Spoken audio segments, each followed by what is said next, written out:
Julia. Ben. What's up? Nothing much. What you been up to? I just graduated college. Congratulations. Thank you. From DePaul, right? Mm-hmm. Vocal performance, Mm-hmm. jazz Mm-hmm. specific. How'd you get into that? Let's just start right off with it, because that's how I know you. Yeah. Right. I heard about you through the ether of the music web of Chicago, which I'm heavily involved with, and I heard about you. I think I may have saw you do some performances with Thaddeus Tukes. He's a friend of mine, maybe. Maybe some. I work with a lot of jazz people. Yeah, no, for sure. They're all the best, worst people to work with. Them and classical trained. Because before we go into you all, I'm just going to generalize you all have this immense talent you've been honing in for your whole life, most of you. Trained your whole life, then you study in high school, and then you study in college, maybe do a tutoring outside of that, and you're doing it with your friends and your peers. So you're like the best of the best, but that makes you almost the worst of the worst to work with because you're so specific. Everything has to be so good, so perfect, so on time, in tune, no mess ups, which is great, except it can be a major headache when you're on the production side of it, you know, because you're like, oh my God, it's fine. Like you're overthinking it. Yeah. That take was amazing. And you're like, no, sorry, I was flat on this one note, this one time out of a whole 5-minute take. And it's like, I get it, and the only thing that makes me okay with it is the fact that it is really good. Although if it was like really bad, I'd be like, no. If it's this bad, you can't just keep doing take after take. I know I've put you through that. Is this a good assessment Yeah. of you and your peers? Yeah, I mean, if you're not a musician, you're not a perfectionist, I guess. I don't know. Trained musicians, because I know plenty of like the punk rock, indie rock, slacker rock, garage rock they're like whatever, you know, they're not trained. Yeah. Have you worked with a lot of people like that? No. They're not trained. They don't have good equipment. They didn't go to school for it. They have not been searching for it their whole life or practicing for it. They weren't trained in it. So they just have a more blasé feeling about it. And not that it's better or worse. It's a very different one. But sometimes that goes too extreme. I've also worked with a lot of artists like that where it's too much in the other direction where they don't care about anything. Nothing matters. So the takes are actually terrible. It's sloppy. They're not practiced because they're like, whatever, we'll just wing it. It's, it's punk rock. And it's like, no. Whoa. Now it's too far gone, So there's a good balance. But That's really interesting. Yeah. I didn't know that. You learn something new every day. So how long have you been singing for? I was just looking back on like my old papers from the university, and I read something that said I've been singing since I've come out the womb, basically. No, literally, my dad has a video of me, like one of those like one of those video cameras, like VCRs or whatever, of me singing "Summertime" in the bathtub as like a 2-year-old, like. It's so funny, on DVD or something. But yeah, I would say like just, as kids do, like we just sang. And then I was just always in choir. I also play violin, so I was like... Oh, I didn't know that. Yeah, orchestra kid, Oh, this explains whole why deal. you never played with punk rockers. You like violin. I love it all, though. That's really cool. Suzuki method? Yeah. How did I know? Yeah, classic. I mean, yeah. Yeah. Nice. Yeah. So you started at a young age. Would you learn Suzuki at 3 or 4 or 5? I think I started playing... How old are you in, like, the first grade? 7? 6 or 7, 7? depending. Yeah. You probably were 6 because your birthday's in March. Yeah. So you probably started in the fall. Yeah. So that's when that's what I distinctly remember, like, starting an orchestra at that age. This explains your pitch abilities. Man. Which you'll never know because it's all you've ever known. I mean, if you start at 6, all you've ever known is music, But yeah, so you started young. When did you start doing more vocal heavy music? It's just kind of always been there. Always been there. I did this choir called Campanella Choir. It was like a traveling children's choir. Like it kind of ranged age-wise. But it's like a Russian-based choir. Like everyone in it was Russian, like out of my mom's community. Like she just knew the director. And I started that at like a very young age. Like they taught me music theory, like ear training. Like I remember doing classes after going to choir on like Saturdays. And I was doing that for like a pretty long time. And then choirs in school, like through middle school, through high school, and then obviously college. So it's just kind of like it's always been there. And I took like violin lessons, did like group violin lessons outside of school as well as like inside of school. So it was just like all music. Always music. Did you grow up around Chicago? Near Chicago, yeah. I'm from like the north suburbs. So like Evanston. My parents live in Glenview. Glenview, okay. Got it. Very familiar with that area. Yeah. It wasn't until more recently, because I grew up, you went to my old studio, it's more southwest suburbs, right. so I didn't really know. I always knew of Evanston and some of those areas, Highland Park, but Buffalo Grove, but I never went up there. That was always like the other people were up there, you know. You know. Oh, yeah. You know exactly I what do know what you're talking about. Let's be honest. The people in Chicago who have money, not the South Side. And I say that being from the South Side, so I know what it means. I even live there now. It's a different vibe up there. Absolutely. It's very different, but still very beautiful. The homes around Lake Michigan and my Evanston gosh. are crazy. Yeah. I mean, I grew up too west from like, Too west. I went to New Trier, so like that's like the high school that like fed into Oh, Kenilworth, Winnetka, Glencoe, all those areas. And I was like right on the peak of going into New Trier. I like should have gone to like Glenbrook or one of the Northbrook Glenview schools. Are they just different, better, worse, those schools? I was just closer to those. Okay. New Trier is an amazing school. It's incredible. Okay. Wonderful high school. These are all public schools? It's public, yeah. Nice. Yeah, that's the interesting thing about a nice area with a lot of taxes going into it is their high schools can be amazing. Yeah. Oh, yeah. Which is great if you live there. It's sad for the places that don't have good taxes going into their high schools, you know. I don't know. I always have a weird feeling about that. I'm like, there's got to be a better way than if you live here, you get the taxes from there. I feel like it should be spread out a little bit more evenly. I agree. Maybe not too much because that defeats the whole point of real estate, but not the way where it is now. No, especially with like CPS. Yeah, there's some beautiful blocks, and I have to say blocks in Chicago that just a couple blocks over, you're like, what happened here? Like, why are these gorgeous homes here? And then you go over a quarter mile, and it's like not that nice. It's sad. But we can get back to that subject. Yeah. So you studied music in high school. You probably took orchestra, maybe some other classes in high school. Yeah, just like it was your regular public school, like not a music high school. Like Right. I know a bunch of people that took that route, but yeah, no, I just kind of did a lot of like music classes, and then I was a big like science buff. So I took like 5 years of science within like the 4 years of high school because I just like loved it so much. Why go into music if you love science, STEM so It just much? like coexisted. It was something that like I had within school that could like kind of take me out of it for a second. Like obviously outside of school you have friends, you have like sports. For me it was music and sports and friends and all the above. But like in school and like actually being interested in like what I was learning, that was amazing. And so I decided to minor in bio while I was majoring with music. So Interesting. So you have a minor in bio. I do. That's rare. I know, it's weird. A science bio or a science minor and a major is artistic, music specifically. Interesting. I know. Do you want to do anything with that? Do you want to go to grad school or anything? Oh God. I know you don't just say finished. school. You're like, you're burnt out. I think that's a valid description. Yeah. Yeah. I need a second before I can like even consider grad school for anything. That's good. I think people should take 1 to 2 years off, you know, before grad school. It's a big decision and it's not for everyone. But it can open up a lot of unique doors, especially with music, because they can get you into more, you can start teaching at, you know, every level from high school to college with graduate degree in music.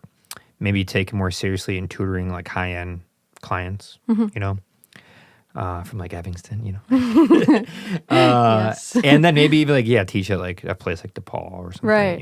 Right.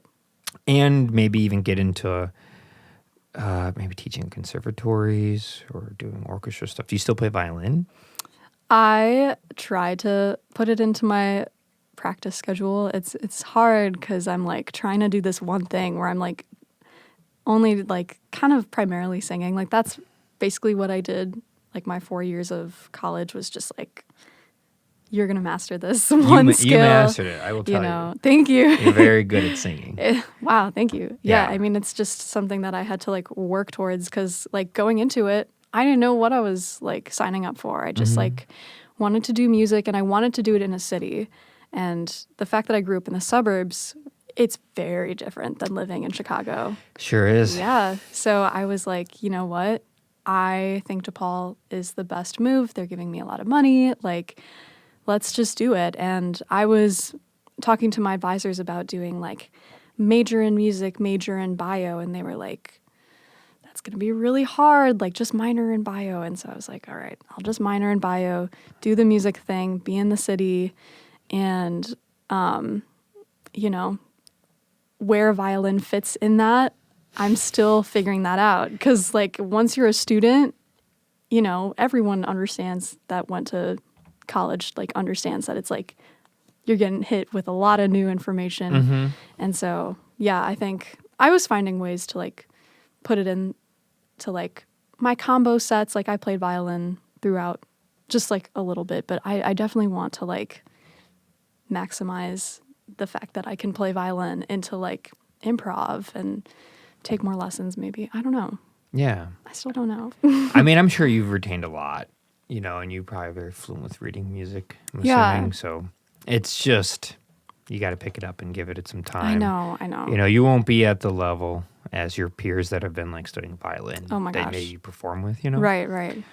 But that's because it's not your thing. Your vocals, though, they are at that level, Oh, man. And when did you start to play gigs and start singing? Or when did you start playing gigs in general? Okay.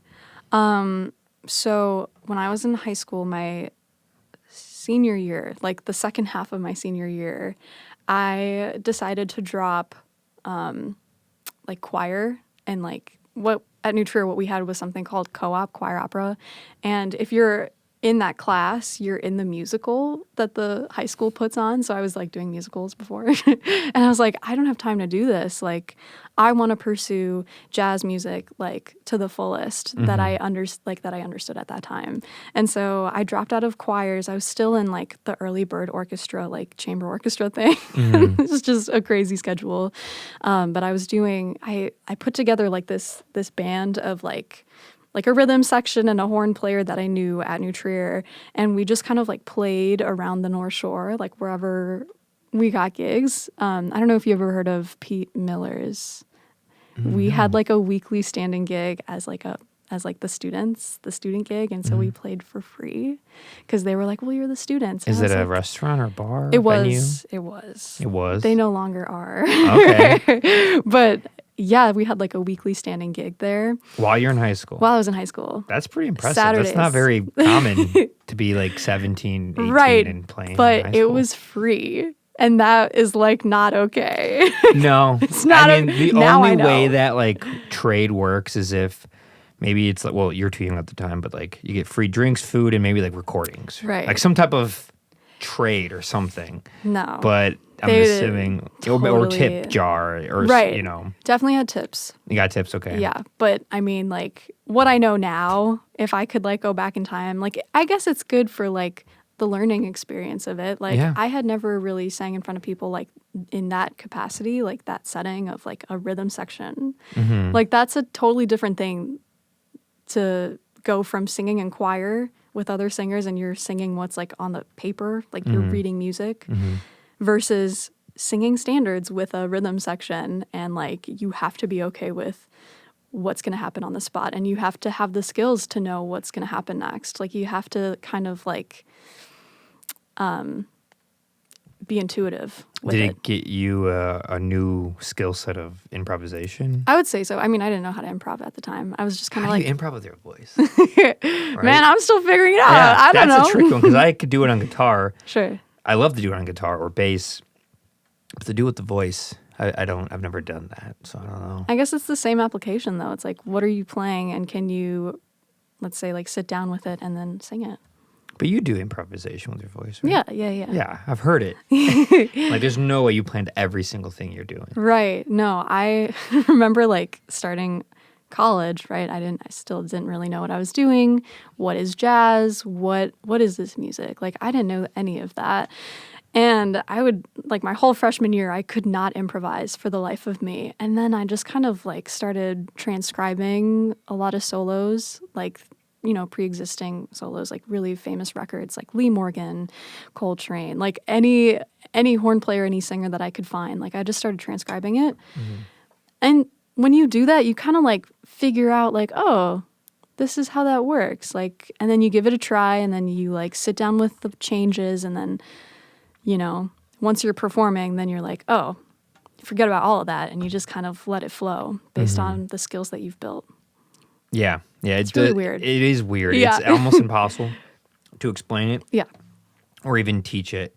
You have to just do it. Right. You can explain and teach patterns and rhythm and tempo and timing and key signatures and tuning, things you can kind of quantify, but when it gets into that gray world of like whatever you do within this measure is up to you, especially with something like jazz where it starts to get really interesting. You can't teach that really. You can talk about it. Yeah. It's kind of philosophical. It's hard to kind of express. I agree. But it's some of the most beloved things in music. We all love when someone does their solo or their thing where they just take over and it's mostly improvised. You know? Right. I mean, I've taken a bunch of like academic improv classes, obviously, like through college. And I would say it's when you break it down like that, like, yeah, it's totally valid. Like, those are valid ways of practicing, like academically, like what is this person playing to the T in this one measure of this like one change. I think that's a beautiful thing in itself. But like, I also think like you can find a balance within like, okay, I trust like my skill set and my intuition to like guide me through this solo. Like, it's going to be completely different than what comes out tomorrow. Yeah. Or the next day at a different gig. But it's like, you have to be okay with that. And that's I think the best part. Musicians really struggle with that. Really? I love that part. You do? Really? I love that it's just always different. Like, I know, but it's that bothers you? No, not at all. Oh, you say you struggle with it. The judgment of it. That's what I struggle with. I know. It's like, I don't know how those two things work within my brain. And it's tough, but I would say I've given myself a lot of like grace and compassion throughout like my time of learning how to do that and being less critical and like analytical and just being like, okay, you know what? Maybe I didn't love that, but now that's going to make me want to not sound like that the next time. You know, it's a lesson. Like, you learn from that and be like, what did I not like from that? Yeah. You just pick and choose. Isn't that weird when you do an improv thing with an instrument or with your voice? You literally can remember, like, I'm not going to do that type of sequence of notes again.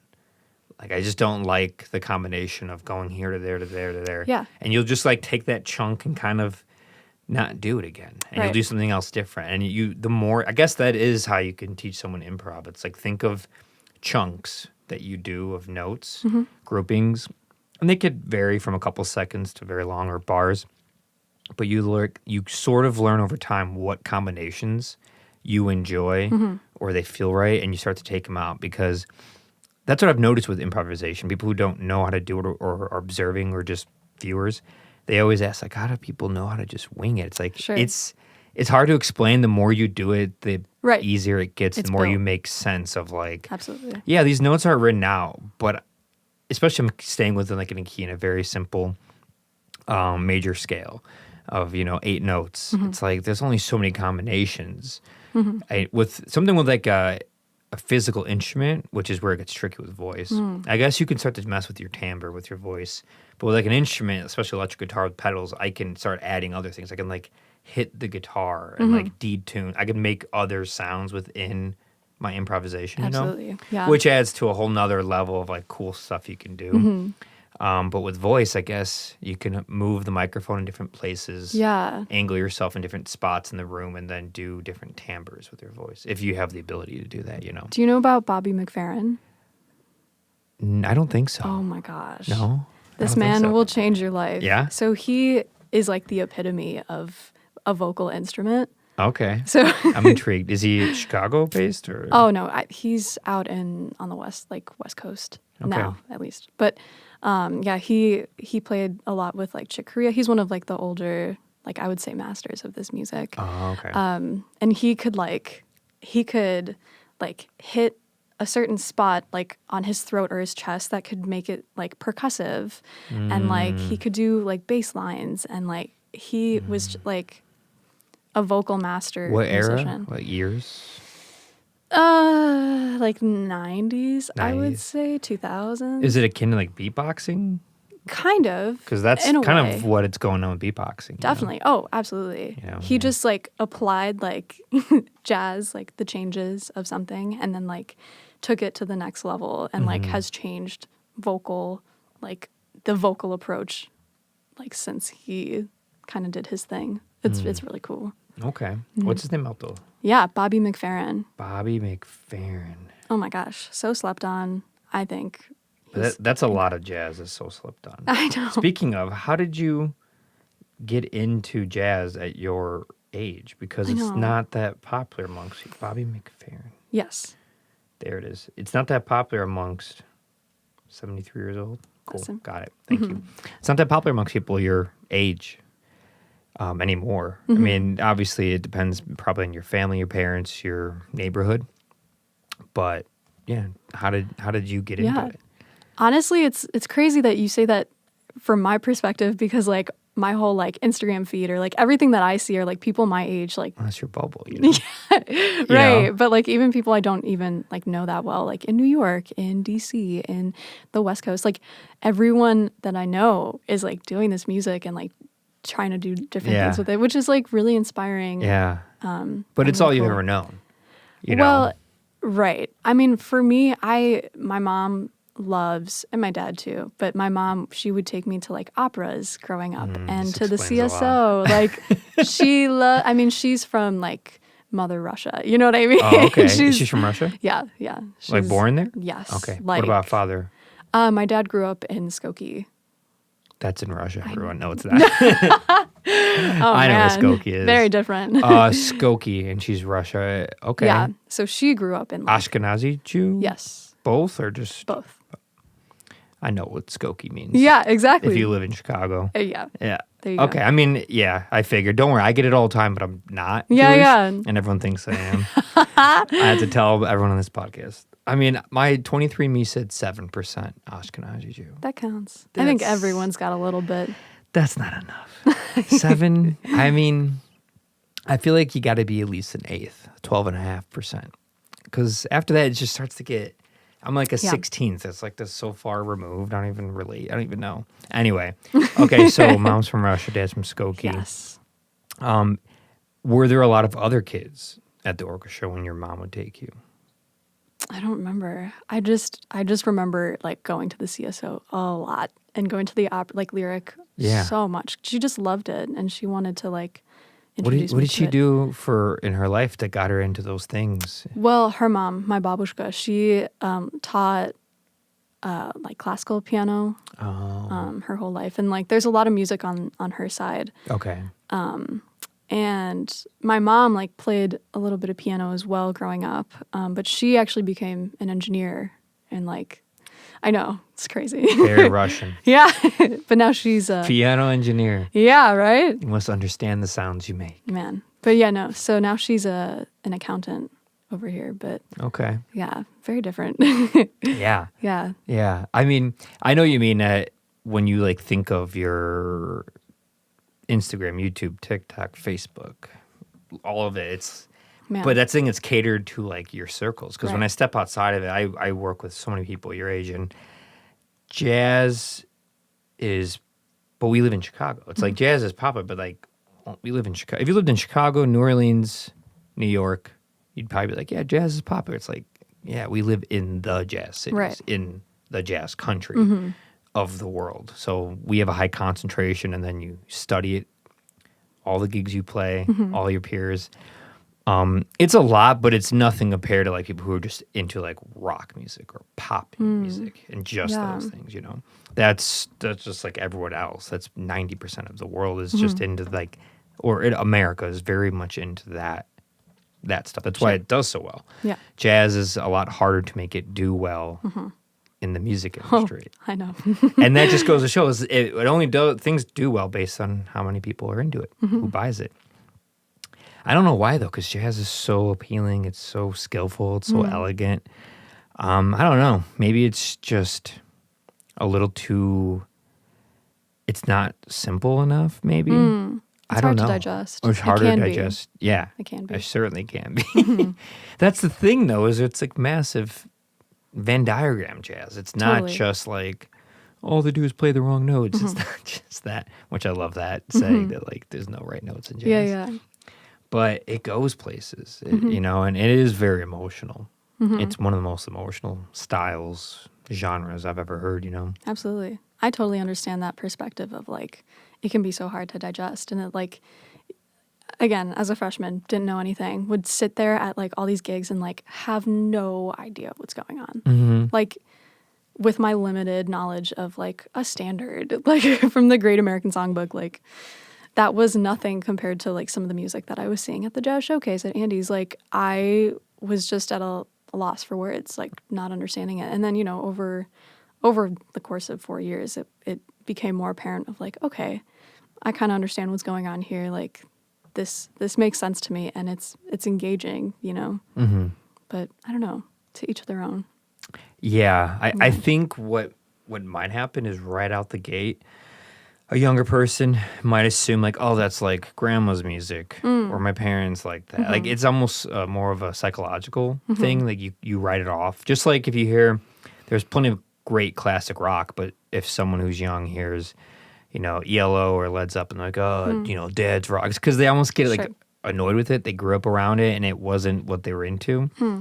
And I think a lot of that happens with jazz and classical rock, blues, things that are just associated with being like old. Yeah. And it's not now. It's not Taylor Swift. It's not new. You know? I know. But it's funny. You wouldn't have those people if it wasn't for the classical music and the jazz. Exactly. Which is, I don't know. Exactly. You gotta. It's too complicated to explain that to people. But yeah, I don't know. I think it's just you write it off like, oh, it's just like stuff I don't understand. It's old people stuff, old people music, you know? Yeah, but I feel like it might, because of the internet, because of TikTok and YouTube and Instagram, might have a little bit of a renaissance right now. Yeah. Jazz. I think so. Like virtually, maybe. Yeah, it's just more digestible. And people can actually see, like they could see you sing and perform on a video and actually like take it in and be like, oh, a young person like with a great voice is singing this and like they're into it. It could break that trope of like, oh, it's just like old dudes, you know, in like the 60s playing jazz. It can be that too. It can be a lot of things. That. Yeah. There is a lot of old dudes in jazz. Yeah. What is jazz, man? Like what like what is it? I don't know. You tell me. You're the one who's more trained in it. I don't know either. You know, it's You're like, I didn't learn anything. I just partied all 4 years. Oh gosh. Through the pandemic, yeah, definitely. Oh my God, yeah, that must have been hard. Yeah. So you started in 2019. Was my so your freshman first year, the end of it was cut off. Yes. So like middle March to, because DePaul goes to mid-June. So 3 months is cut off. Brutal. Which is like your whole last trimester is cut off, right? I'm good at this, right? You got it. That's it. That's it. And then the whole next year is cut off. My whole sophomore year was on Zoom. Being on the other end of that, having to teach, it was awful. So I only can imagine the students did not have a good time. Hard.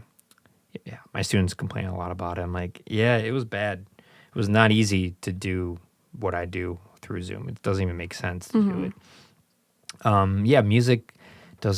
Teaching music, vocal performances and training, how do you do that through Zoom? It doesn't even make... Yeah. I mean, it was the same classes that like we would have taken in person, just like online, same professors, and like they had to make big adjustments. Yeah. I will say that like there were a lot of classes where like I felt like I had actually learned a lot, and I think fed into a lot of my like learning how to improv. Having that amount of alone time, like you get bored and then you're like, you know what? I'm going to figure out how to improvise. And like, I just kind of, I still don't know how to improvise. Like, I don't think I ever will know, but it's like, you can just keep trying. And like, I think I just had that time to like keep trying with my iReal Pro. Like, like I just kept on trying. And, the classes like kind of like fed into that, like with some of the material. So I would say it was like a very helpful time, especially with like some of the people that I was around. Did you live in a dorm at the time, or did you live back home? So my last part of my freshman year, I moved back home because we got kicked out of the dorms. Right. Really dark. Yeah. Really? Was it really dark? It was tough because like that sucks. You move out. You just turned 19. I know. And like you're Wait, when is your birthday? March 16th. So it was the day it shut down. It was March 16th. Yeah. That's right. Wasn't it? Wasn't it it's Monday, a really March 16th? Depressing birthday when I turned 19. Right? Yeah. Yeah, I think it was. Yeah. Wow. It was really dark. So like, you're like, yeah, I'm turning 19, and like done, kicked out. You're like, so 19 to 20, and even getting into 21, it's just kind of what? Because I was so much older. You went to my old house. I had a lot of space, the yard. Yeah. To be honest, when I didn't leave my property, it felt like there was no pandemic. I had a lot of roommates. I had a dog. I had a yard. Yeah. It happened in March, so it was like the beginning of nice weather. Right. I have a big garage, big patio. I had the fest there. So I had all this space and things and gear, and I just played music, walked, had bonfires. Like, it was honestly kind of nice because I was in the, I'm going to get back to you, but I was in the a very much adult phase of my life where like I'm hustling for like a decade, like after college. And it was the first break I've had in ages where I just got to like sit there and be relax. Like I don't, like everyone had to deal with it, but some people went way longer than others before they had a gap in like their adulthood. But that being said, I was already past like going out all the time. I was already past hanging out with friends, on the weekends. And so, like, it didn't really, I was like, whatever. But I feel bad for people your age that you're starting to, like, I'm in the city. Right. I'm in college. Let's go out. Let's do this. Let's go to shows. Even if you're just performing or just partying, it doesn't matter. Like, to have that taken away at the most fun age of your life, to be honest. Like, I know you're still young, but where you are right now is, like, so much fun because the energy you have, what you can do, the lack of responsibility, the lack of people putting responsibility onto you. You know, society looks at a 22-year-old, you got time to figure it out. They look at me like, what's your problem? Why don't you got to figure it out, you know? It's so dark. It's dark, but I feel bad for everyone that was like that age that was robbed of like doing, early adult college stuff. Yeah. You know, it sucks. Those are very developmental years. Yeah. Yeah, I mean, I did so much stuff those years. I started all the stuff I do now those years. And if the pandemic happened, I would not have been able to start all the things I do because it's all social. I have to interact with bands and artists. There's no way, So, yeah, that must have been brutal. But so you leave your dorm. Yeah. You go home. Yeah. And then you stay Back with home. my parents. Barf. I know. Nothing wrong with that. It was just like you move out and you're ready to like move out, and like I hadn't visited home. I mean, like DePaul from my parents' house is like very close, 30 minutes at least. And like I could have gone home anytime. And I know like my freshman year, I like stayed in my dorm. Like I loved it. Yeah. Finally have freedom. I know. And then, top of 2020, I actually developed, I don't know how it really started, but I have this thing called ulcerative colitis. I don't know if you've ever... Say it again? Ulcerative colitis. Ulcerative? Like ulcers? Like ulcerative. Ulcerative colitis. Does that have anything to do with ulcers? It does. Okay. No, it's cool. It's fine. I'm good now. Tell us about it. I would love to, yeah. But I can't wait to talk about this awful thing. I mean, as like a 19-year-old, you don't want to have like... Ulcer. Is it stress related? I don't know, maybe genetic. Did your doctors tell you what it was from? It kind of emerged out of nowhere. Top of 2020. It just means that like your colon, like your large intestine, is just very inflamed, and like that's a very painful experience. And yeah, I mean, it could be for any reason. Like I just started college. It could be stress related. It could be anything genetic. It's like an autoimmune type of thing.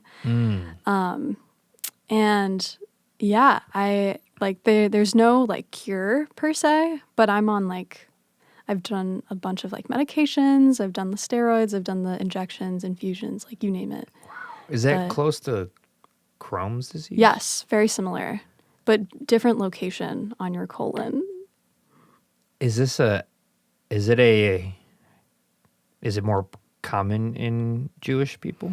I mean, because I actually, what you just told me, I know other Jewish people who've had this. Yeah, I mean, but I've never heard of anyone else having it. Yeah, so I'm not trying to like generalize, but like I'm just wondering. It's so true. I mean, like, because there's other ethnicities that have very specific things like that IBS happen to and them. Stuff, yeah, that happens to them and not others, based on their diet throughout history and it's really interesting. Kind of replicating similar DNA because you stay close to your tribe. Definitely, like stress-related events that I'm sure happened. that doesn't help either because you were in college and then you have a global pandemic. I know. When you're trying to do a field that is performing. I know. It was which is wild. Terrifying. I know. I mean, I never want to like relive that, but I did learn a lot about like coping with it and like acceptance and just like taking it day by day. Like, so is it it's a alter big lesson. your diet? Like you have to eat cleaner? It didn't really make a difference what I ate. Oh, really? It was kind of like whatever I did, just like flare up, flare up, flare up. And it was just like I had to stay home, which everyone did. And it was the pandemic. So in some ways it was like it gave me time to like be home and like feel safe in my home and like find ways to heal and like navigate through that as one does. But yeah, it was weird. It was very weird. But I will say there has been a lot of progress since then, and I am like very much healing, heading towards remission. Yeah, it's been wild, and I never want to relive it again. But I'm much better. You're better for it? I'm better, just in general. Okay. In general. I mean, it's never good when someone has a health issue, but it sucks when they're like super young. Oh my gosh. And you're like, what? I know. Why? Like, you're young, you seem healthy. It's like, yeah. I don't know. You would never know. No. You'd never know. Yeah. Yeah. Wow. You Interesting. Yeah. Interesting segue. Sorry. It's like totally fine. Large intestine. I know. We all have them. You're right. So, pandemic happens. Mm-hmm. You get through the sickness. You're back home. Mm-hmm. It's like late 2020, get into 2021. Yeah. Well, it was my spring quarter of school, my freshman year. And like pre-pandemic, like it was so fun. Like I would party and I went to clubs and like I lived that life. Like I did that. And then the pandemic hit and like none of that happened anymore. Mm-hmm. Right. And so now I'm like at home and like practicing and like doing homework, getting my stuff together, like, you know. And then I just moved out in the summertime. I moved out into an apartment in Lincoln Park thinking, you know, they were like, oh, we're going to be back in person, you know. Oh, in the summer of 2020. Yeah, I moved out summer 2020 because I thought in the fall I'd be back to school, which we weren't. Not for a year. So I moved in with this girl and we were roommates in this apartment in Lincoln Park. And like we were just kind of like pent up at the house. There's like, nothing to do. On Zoom. Yeah. Because everything was still closed then. A couple things open, but most of the time it Yeah. closed. By winter, it really closed down again. Mm-hmm. That was a really weird year. Oh my God. Not so much when it happened was weird, but the after effect, that September 2020, that school year to like May 2021 was so weird because everyone was shut down. Oh my God. Like all the schools, everything. That winter I had nothing to do for the first time in half my life. Since I started working at 16, I was like, I have nothing to do. Like you were living in the city, so much to do, but nothing to do. No. And if you did go out, it was a little awkward. I know. Everyone looks at each other funny. Yeah, you can't sneeze or cough. Get like, far away. It's kind of weird psychologically what happened. And now we're all just kind of like, you don't feel good, stay home. I know. The difference is crazy. Drink your vitamin water. If you think back to those times, it's like, it felt like it was they kept dragging it on because it's like, oh, it's just another 2 weeks. And then it was like, this feels like 10 years, Oh, such a weird time. And then I did some research on the pandemic that happened in like 1920. And I read about that and I'm like, well, they got through it. Like, they were fine. Whatever. There was something that happened like the Spanish flu. American history. It was 1918. Right. It was right around World War I. Like literally a century ago. Yeah. And I just did some research and like, I was like, you know what? If they got through it with the resources they had, we'll be fine. It was a wake-up call. Just, you got to live a healthier life. Things can happen. People can get sick. You're less likely to be harmed in every way if you're just healthier. Sure. And take care of yourself, sleep better. It changed my life. I'm significantly healthier now. I sleep a lot better. I eat cleaner. I fast. I work out every day. Yeah. I realized like this is important, and that was bizarre. I still can't believe that happened, and it all turned out the way it did. I know, because it's like now no one is really like pressed onto the fact that like, I mean, I think we learned a lot about hygiene and like bacteria and stuff, but like now it's like what you said, if you're sick, like you're fine, like just go home or something. No one's really worried about actually getting COVID anymore, at least to my knowledge, like the people. To my knowledge too. Yeah. I go out a lot. Yeah. I go everywhere and I don't ever see any signs of it. The only time I've gone to a couple shops on the north side, I'll leave the neighborhood out of it, but let's just say it's not Avondale. And there's like I've been to shops there where they still say like strongly recommend you wear a mask, and everyone in there is wearing masks. Right. You get looks if you don't. But I've been everywhere the last year, and that is the only place I saw. Yeah. So it's not a lot. Yeah. It's really not. It's a very small percentage, which it's fine. It is what it is. But what I'm getting at is just it's not so much in society like it used to be. I am fine with people having their choices about it, but it's just not such a big conversation anymore. I know. And now it's cryptocurrency and forest fires and presidential, and submersibles going to see the Titanic. Like, it's just like everything else. It's whatever the next hot thing is picks up, Yeah.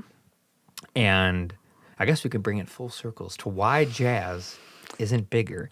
Because it doesn't have that hot pizzazz that can keep, like what pop music has. Yeah. It doesn't have the glitter dress. It doesn't have, what I'm saying? It doesn't have the red carpet. It doesn't have those things. I don't know why it doesn't, because there's plenty of people that are young doing it that can like bring up that culture. But I don't know.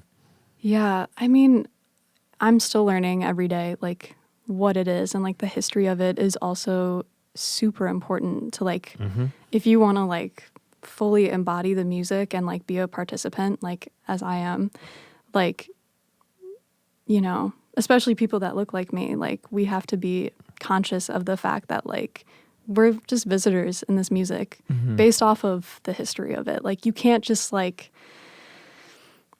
disrespect it and come in with your ego and just be like, I'm the best like jazz musician to live, and like not pay attention to the history and not have an understanding of it and like not embrace the cultural aspect of it and just be like, let's call standard, like let's just do it right here, and like it's interesting how, at least from like the 4 years that like I've been kind of in the scene, like what I've witnessed, how people like approach jam sessions or like the music in general. So it's just, there's so many sides to it. Like there's so many different types of people, so many different perspectives within the music, and it's so funny because it's such a small percentage of people too, but it's so widespread. And like, I mean, I hate that there's like so many politics within it. It's kind of ridiculous. Really? Yeah. Let us know. What's the juice? I don't even what know. Politics? She's like, oh crap. I don't even know. You're like, I don't know. Everyone, like, I mean, I'm not going to say everyone. That's too big of a generalization. But I was just talking to like, I don't want to say like an elder because they're not like that much older, but like. How old are they? Like 40. You're so young. I was talking to this old hag the other day. I don't know. That's like the lingo. When you're 22, everyone is so old, right? No, but like when you're 22 and a jazz musician, it's like your friends are 40. Oh, yeah. It's Or so 60 weird. or 70. Like people that like my friends from high school, and I'm like, oh yeah, I'm going to go hang out and like we're going to go play music. And she's like, how old are they? Like, how old is everyone in this room? Mm-hmm. And I'm like, oh, like 40, 30, 40. And she's like, what the? Like, I'm still going to clubs and stuff. Isn't and I'm that like, funny? I'm not. Oh, you don't go to clubs anymore? No, that ended. That ended R.I.P. after COVID? Done. Would you say that COVID helped you then? It forced you to just focus on school? I Because the club would life say- can take up a lot of time. I wasn't even like that big into the club life. I just like hung out with like my friends and like it was a good time. You're it was 18. It was a fun You're time. in college. Exactly. It I was makes 18. sense. Had a fake ID. The classic. I Did know. you? How'd you get it? So everyone in my dorm, like there was like, I think at least 10 people got in on this order. And it's like the more people that you got, Cheaper. I Classic got bulk 2. price. Costco. Yes. The Costco of IDs. It was so clutch. I was from Pennsylvania or something. It was amazing. It was so funny. And it was actually your photo? It was my photo. Nice. My It favorite are worked. the ones that just are doppelganger. I never needed one, if you can't tell. I have never needed an ID. That's so funny. I don't get checked for IDs unless I'm with people who are a lot younger or look younger. I don't get. The other day I went to the type of store like a Jewel or Whole Foods. What was it?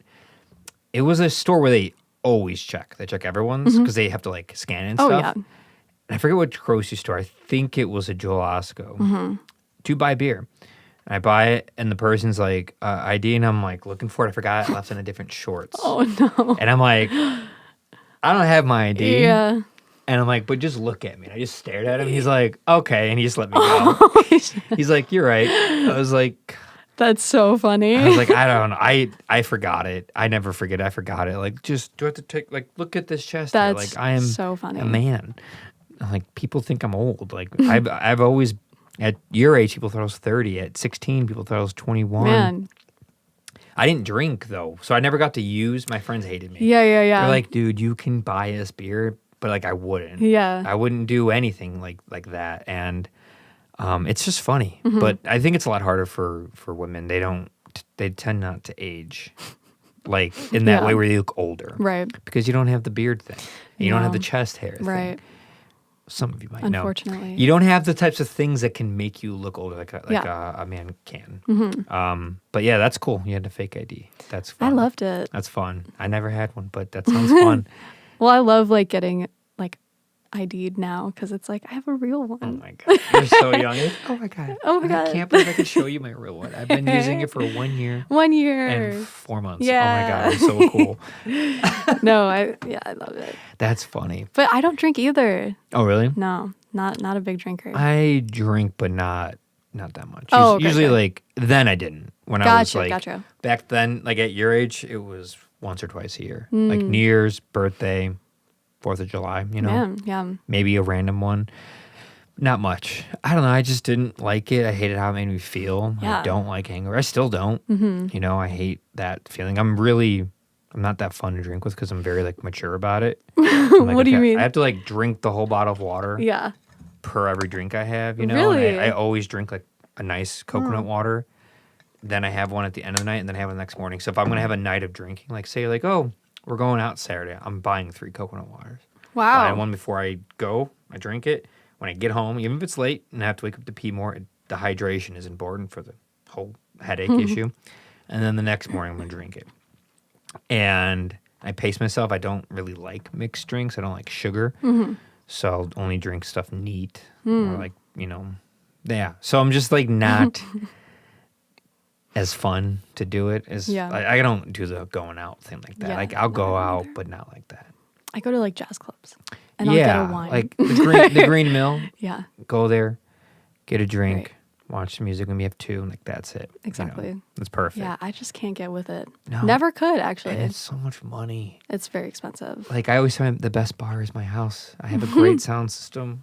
I have a refrigerator. I have a bathroom.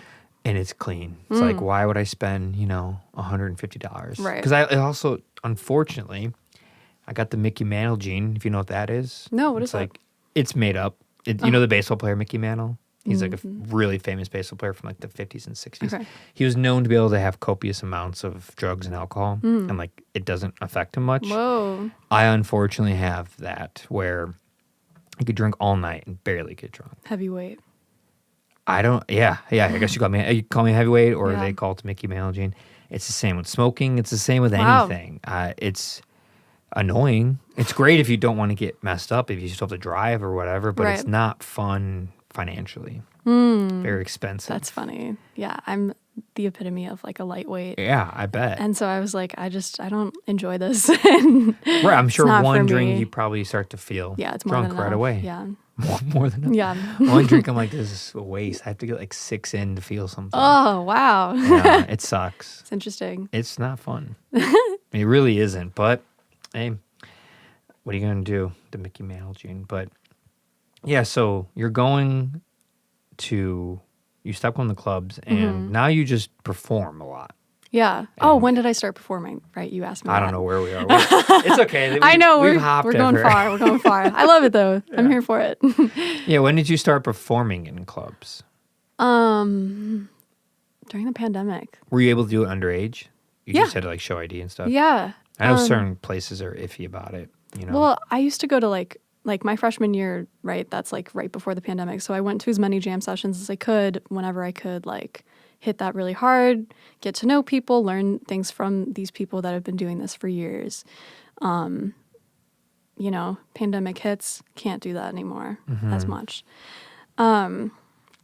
So I would say like my first like gig for like with my name was at the Fulton Street Collective. Oh, nice. Because they were like live streaming music like religiously during the pandemic, which was like really healing. Like it was really nice to like still be in touch with that side of seeing performances, at least like getting to hear live music in that sense, even if it was on my computer, Yeah. like it was still like, oh, thank God, like these people are still making music and it's incredible and it feels good to like even receive it like this to this capacity. And it's a funny story because that gig that we had at the Fulton Street, it was with my combo that I was assigned for that year. Like it was like an academic, like one of my credits. Like you had to be in a combo basically, which is just like a rhythm section. And I think I had a horn player too. But we tried to like meet up in person and like we met up outside. Like this is my sophomore year. And we met up outside in the fall, like on the quad of DePaul, and just like played, and it felt so good. It's a good quad. Yeah. And then our dean or whoever found out and was like, this is not allowed. So I was like, you know what? All right, that's cool. So I just picked the same band and we performed like all the music that we were working on, like via Zoom. And we just performed it at the Fulton Street and it was live streamed. Oh, nice. So I would say that's probably the first like real gig. You didn't want to go to like a park nearby since you would meet at the quad anyway? We couldn't. We were not allowed to meet like under academic They don't have to supervision. know. Right. Well, yeah, our You had fake IDs. Who needs to know what's what? But yeah, no, our combo like leader, director, whatever, she couldn't like come watch and like that kind of sucked, It's called combo. I always thought combo was 2. It sounds more like a trio. But it's called a combo? Yeah, they called it combo. And it was drums, bass, piano, and we got a horn player. Oh, so 5. Yeah. Okay. And do you so you started doing that, and when did you start performing a lot of like jazz clubs or any clubs? I gotta think. I don't know. I just kind of like did gigs here and there, like a lot of private gigs to start with, just because like the pandemic, not many like performance. Yeah, Things. weddings private? Not big wedding girl. Not big wedding No, girl. I mean no one's a wedding. It's hard. For those who don't know, no one likes performing at a wedding. I've done it. I've done everything Yeah. at a wedding. I put them on. I've done the sound. I've done the video. I've done the camera. I've done the setup. I've done the bands. I've done the performing. Done the live sound for the bands. I've done everything. Yeah, I would love to never work a wedding again.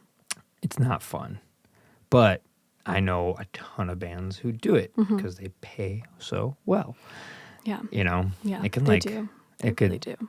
it could like substitute so much of your. Yeah, you're like your face right now. It's so it's you look dark. so defeated. It's so dark. You're just like yeah. they do. I've done like a few of them, and like I'm trying to like stay away from that, but obviously, I think I'm gonna have to dabble in it. Yeah, I mean, it's not the worst thing. No. You could be.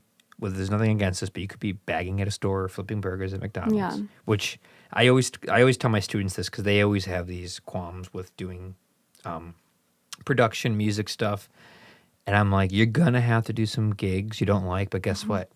You're doing a gig because you could be moving boxes. You're doing you could be swinging a hammer. You're still doing it in the field. Right. It's just Totally the field agree. is wide. I know. And sometimes it's a commercial, and sometimes it's a wedding, and sometimes it's a retirement party or a birthday party or an anniversary, whatever. Are you getting experience? Are you making connections? Are you getting paid? And are you going down the path? The path just might be a little wide, but like keep going down it. And Totally. that's what I always, tell myself when I've had a lot of friends be like, why don't you do this or that? It's like, I'm just sticking within the audio video production world. There are other jobs I could do, but then they take away from this. I'd rather even do stuff I'm not really into. I'd rather still stay in this world than dip into another world where you have like a salary and a 401k. And it's, I mean, I teach, so that helps, but I teach what I do. But yeah, I recommend anyone just like stick to it because you can eventually get out of doing weddings, and maybe you do it for like a close friend. You still have that skill set and that knowledge. You could do it for like a sibling or a close friend, but you don't have to like do it for random people. Right. But yeah, there is a lot of money in it. Yeah, I know. It's such a you're so upset. We're both just like, God. Yeah. I know. I've had people ask certain gigs as of late. I'm like, I can't do that right now. Like I could, but I also like start to choose like, do I want $1,000 or do I want my weekends back? Because I worked weekends forever. Up until the pandemic, I worked every weekend for like 15 years. Yeah. So I don't know what it was like to go out. Yeah. And because musicians are free on weekends, Yeah. at least during the day, and they might work during the week, so they could do stuff on the weekend. So it was hard. It was hard to like not do that. Yeah, I would say at your age, it's good that you even are starting to think about being selective because sometimes people get lost in it and they lock themselves in.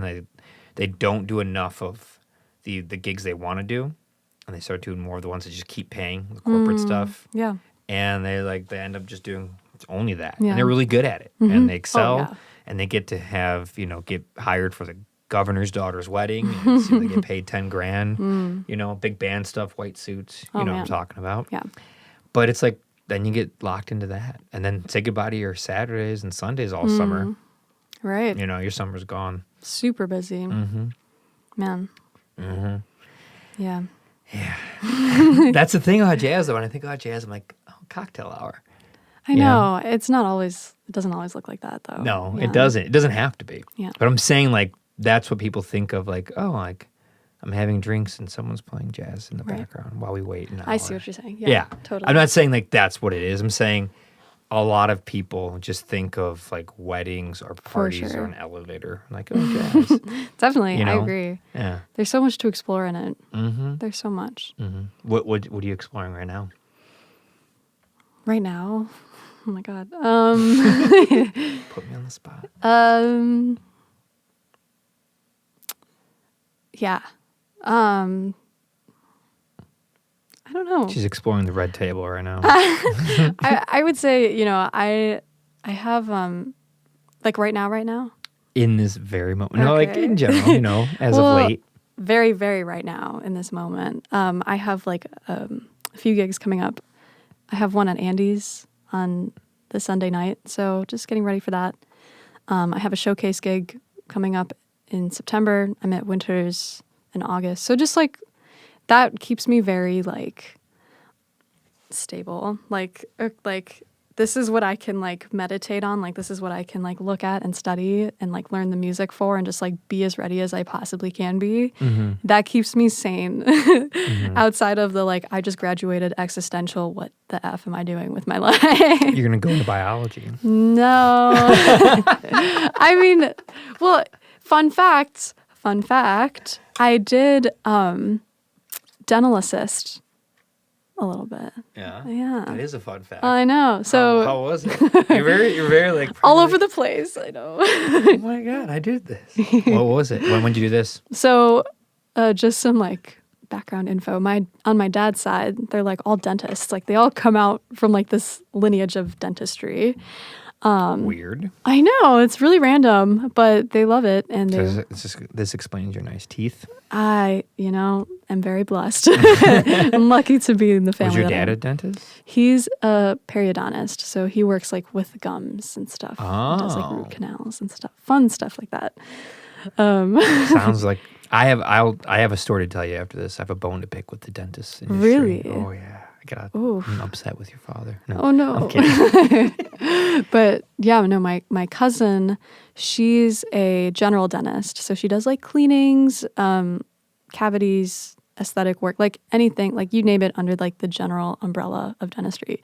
And so she needed an assistant. She was only working part-time because she has 3 kids. And she like needed a dental assistant. I was like, I can do it like on these days that you're working, like my classes don't fall in that time and I have Tuesdays, Thursdays off, like I'll come work for you. And so I started to learn on the job how to assist for a dentist. And I did that all of my last year, my senior year of college. That's cool. Yeah. That sounds interesting. Probably some nasty stuff you see, I'm sure. I was kind of like used to it because my dad would come home and like show us pictures of like things. He was like so proud. He'd like show us pictures. He'd like, look what I did today. It was the most grossest thing ever. Yeah, and then you just kind of get like quite nasty. numb to it. Yeah. Yeah. Yeah. I love dentists. Never had an issue with dentists. I've had the same dentist my whole life. What's your issue with dentists? Well, you see, I had to have a a wisdom tooth removed. Yeah. I had 2 of them. Mm-hmm. Bottom, back, both of them. Yes. Had to get them removed because they give me these terrible headaches. Oh, man. Hitting a nerve. Yes. And I don't know how much of this I could tell for legal reasons, I think. Oh, no. But I'll tell some of it. I go to the dentist last April. It might have been whatever dentist can do surgery and put you under. I guess some dentists can. I don't know. I know there's different specialties. Definitely. And it's the one that's through my insurance. So it's not the one I normally go to. And they put me down with an IV type thing. And I wake up choking to death. What? Can't breathe. No. Blood in my mouth. No teeth removed. And I cannot breathe. My throat is completely closed. And I will leave out details for legal reasons, but they may have used too much Novocaine and it numbed my throat. And my muscles in my throat weren't working. This is my guess. I have no idea. Okay. Were you allergic to the anesthetic? I don't know. I've gone under when I was a baby. I had surgeries. So you were fine before. 3 surgeries I went under as a kid and no issues. Mm-hmm. All I gotta say is it was awful and terrifying. I still have those teeth. They have never been removed. No. I'm afraid to go anywhere ever again. Oh, no. I couldn't breathe the whole day. I couldn't, for the first couple hours I'm in there, I had to hold the tube down my throat because if I took it out, it would just, I couldn't breathe. I was choking on stuff. The whole night I was choking. And finally, the numbing went away. Yeah. And I was able to breathe, but it was like really sore. My throat, it felt like I was probably not too far away from dying, to be honest. And it felt like I was choking and coughing for like a whole night. Do you ever have like a really sore throat from like coughing and choking? It just felt like that times a million, like so abrasive. It hurt so bad. And then I have this hole in my mouth that I still to this day have it, and it's awful and it's gross, but things are always stuck in it, and I still have to clean it every day. And the first month while I was healing, I had to use a syringe, Yeah. which was the worst Yeah. pain ever because it's cold water onto an open nerve. Yeah. Yeah, so that's my Yeah. story, and I'm still trying to figure that one out. I don't know. It's really dark. complicated. I'm so sorry. Yeah, it was That's terrible. an awful experience. It was bad. It I was think so a lot of bad. people hate the dentist for like those types of Yeah, stories. I'm like, how am I supposed to go over? Like, I need to get him removed. I'm gonna be. I was joking with this guy. I kept writing down because I couldn't talk. I kept writing like, let's use bourbon next time. He was not happy with me, but I said, hey, that's what you get for screwing right. me Like, up. what? Are you Like, kidding? I was just like, I'm just gonna get drunk next time. Like, I'm not going Yeah. under. Like, just give me What? bourbon. Might need a lot of it. You know what? When I got my wisdom teeth out, I was awake. Yeah, They just numbed me up. I have a high pain tolerance. So Yeah. just numb me up, Yeah. and that is what it is. That might be like the move. But I'm like, what about in the future when I have to go under? I have to find out if I have an issue. Because, like, what about when I'm an old man and I'm 40 and I have to get a colonoscopy? Hey. I gotta go under. Hey. Don't put me under. Don't put me under. I'm good with pain. Oh, God. I'm good with pain. It's fine. It's nothing I haven't done. It's all good. I will say when you wake up from a colonoscopy, like the anesthetic is Oh, you it's know. the best feeling. I was like, why does she know about? Oh, wait. You said it was I like, just had my third one like this last Oh my- weekend. I was just gonna make a joke. Like, I go every week. It's great. Every year. Every year. Every Forever. year. Do I have to go every year? Hopefully not. I am getting better. My last like recent update was 60% better. 60%. I know. Look at that. I know. But yeah, no, I would definitely check that out every make sure you're not allergic to that. Just had my third one. Yeah. Because the Yeah. anesthetic is nice. It's nice. When you wake up. So you're- I don't know if it was the anesthetic or if it was the no. Oh, I see what you're saying. Yeah, because Okay. I don't want to say. I could tell you off mic because, you know, No, I totally there understand. might be things in the Absolutely. process in the works, but yeah, no, someone made a mistake somewhere. Yeah, that's really messed up. Yeah, it was terrible. And Mm-hmm. my friend Trevor, who you met, was the one picking me up because I couldn't drive. Yeah. That poor man had to deal with, like, he's in the waiting room and they're like, Mm. you got to come in. And he comes in there. I'm just like, "Rah," just like choking up exorcist style. Gosh. And he's just like, what's going on? He just thought he was picking me up, taking me home because I can't legally drive. Right. That's it. That's No, procedure. he was just like, what the heck was going on? He dropped me off. Comes back a couple hours later. He's like, dude, it was so bad. But I'm glad he was there because Yeah. he was a witness to Oh my some God. things. So it was actually a good thing he was there. Yeah, it's terrible. But I've only ever had good experiences with doctors. I had some serious surgeries as a baby, and like they saved my life. So I don't have an issue with doctors. I'm a stat person. It's like that person that says they don't wear seatbelts because they know someone who died in a car accident wearing a seatbelt. It's like, okay.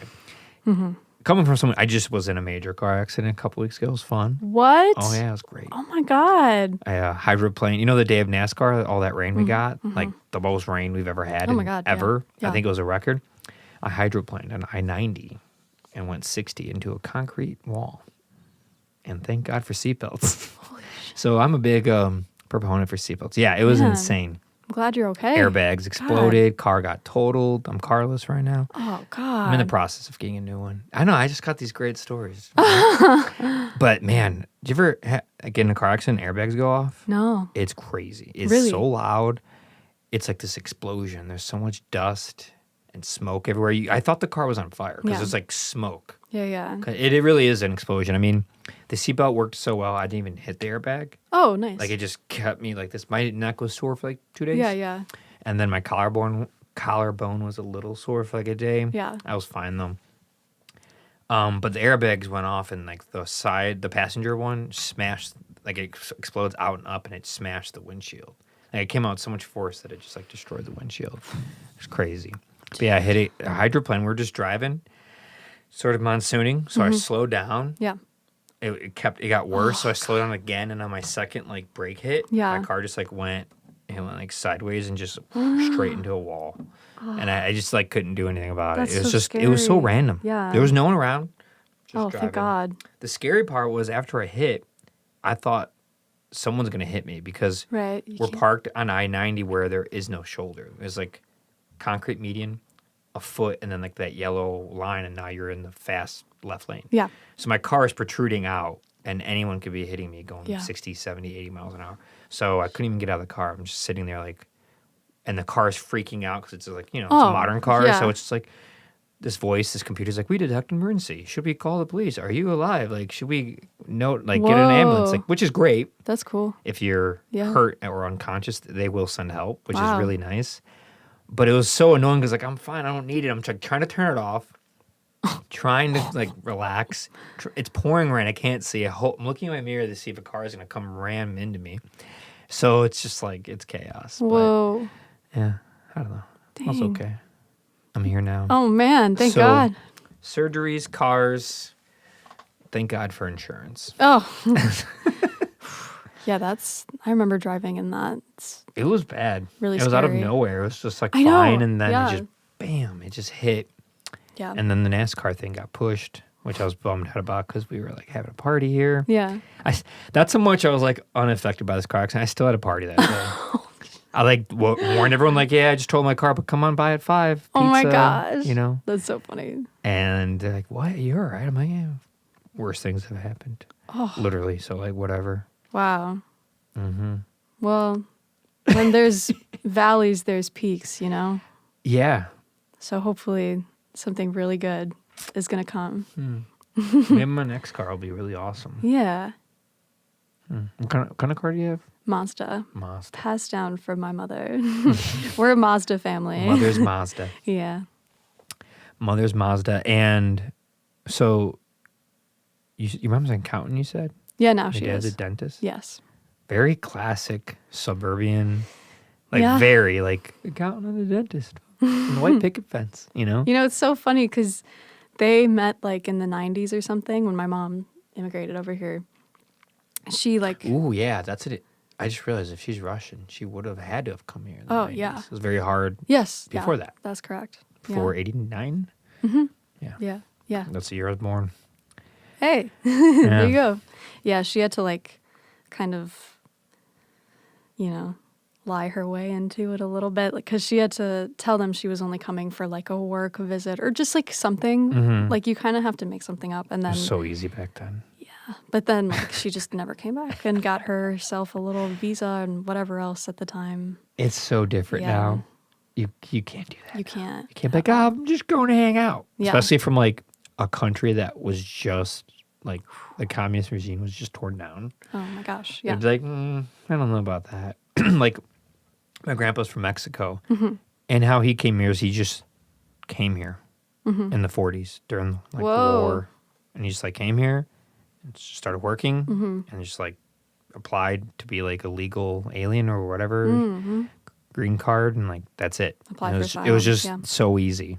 Like there was no roadblocks that I'm aware of, and now it's like it's a process now, especially depending on what country you're coming from and what age you are and what you've done and who you are. It's like not easy. Yeah. It's very weird. It's interesting the other way because I know a lot of people from other countries and they're like, you're lucky you're American. You can just like go to places. It's crazy. Like if we wanted to just go to the Middle East or a Yeah. place in Africa or South America, we just go. Yeah. They can't just be like, No. hey, I'm going to go to America real quick just because. No. Can't. Like if I have a passport and I buy an airplane ticket to, I'm trying to think of a complicated, like Saudi Arabia or Iran or I don't know, like Colombia. Yeah. I could just go tonight. I could just go I know. and just be like, what are you doing here? I'm just On vacation. Okay, how long you staying? A week. You got a return ticket? Yep. Okay. That's it. No questions. Yeah. Besides that. It's crazy. But all the way around, I have people like, nah, I can't go. I got to wait like a year. Yeah. I'm like, what? Why? Like, yeah, I got to enter this lottery, this, and that. I'm like, what? You need like a visa. Like I know a bunch of musicians on like a work visa or like school is the reason why they can even be here. School, work.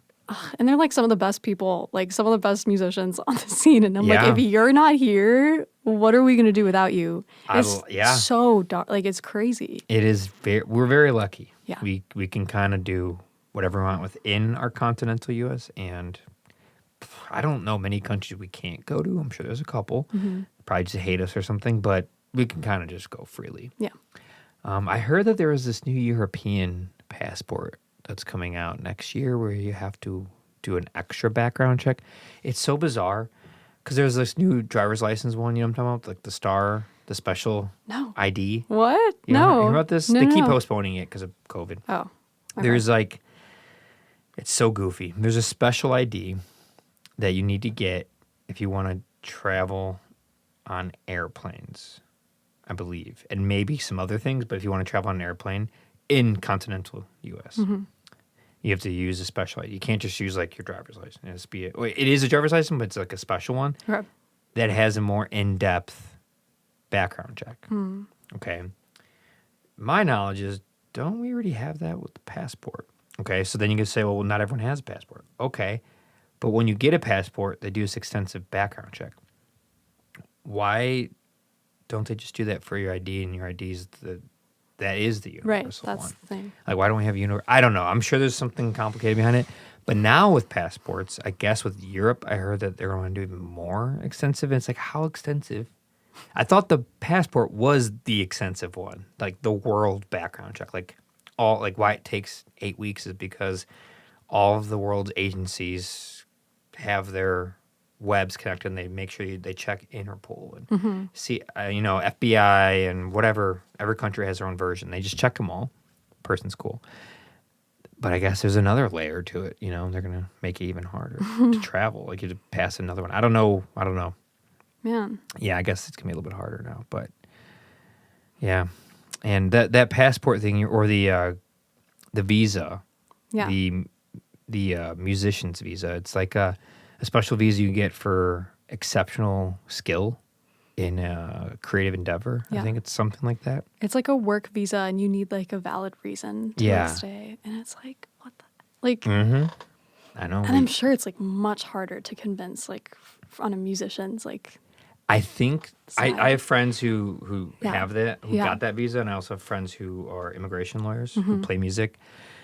And he was actually on this podcast, and he explained that the one where you get for being exceptional at like music or art, you have to like prove it through like your circles. You have to have awards, be nominated for stuff, have albums out, show that you've played concerts. You have to have like a huge body of work to like apply for it. Yeah, and then there's this weird one. It's just a lottery. Just anyone can say you're from Croatia and you want to come to America. Sure. You sign up for the lottery, and if you get it, you get to go. It has nothing to do with any merit or any background. Just you get to go. That's a weird one too. It's like, wait, all these people wait all these years and try so hard, and you get to just go for this lottery. That's weird. Yeah, I don't know. I'm sure your mom has some interesting stories. Oh, she does. She absolutely does. Yeah. Yeah. As like a woman, a Jewish woman in Russia, they hated them. Yeah. Like hated the Jews. So she went through it. Oh my gosh. And she's so smart. Like that woman is so smart. Like she went to like the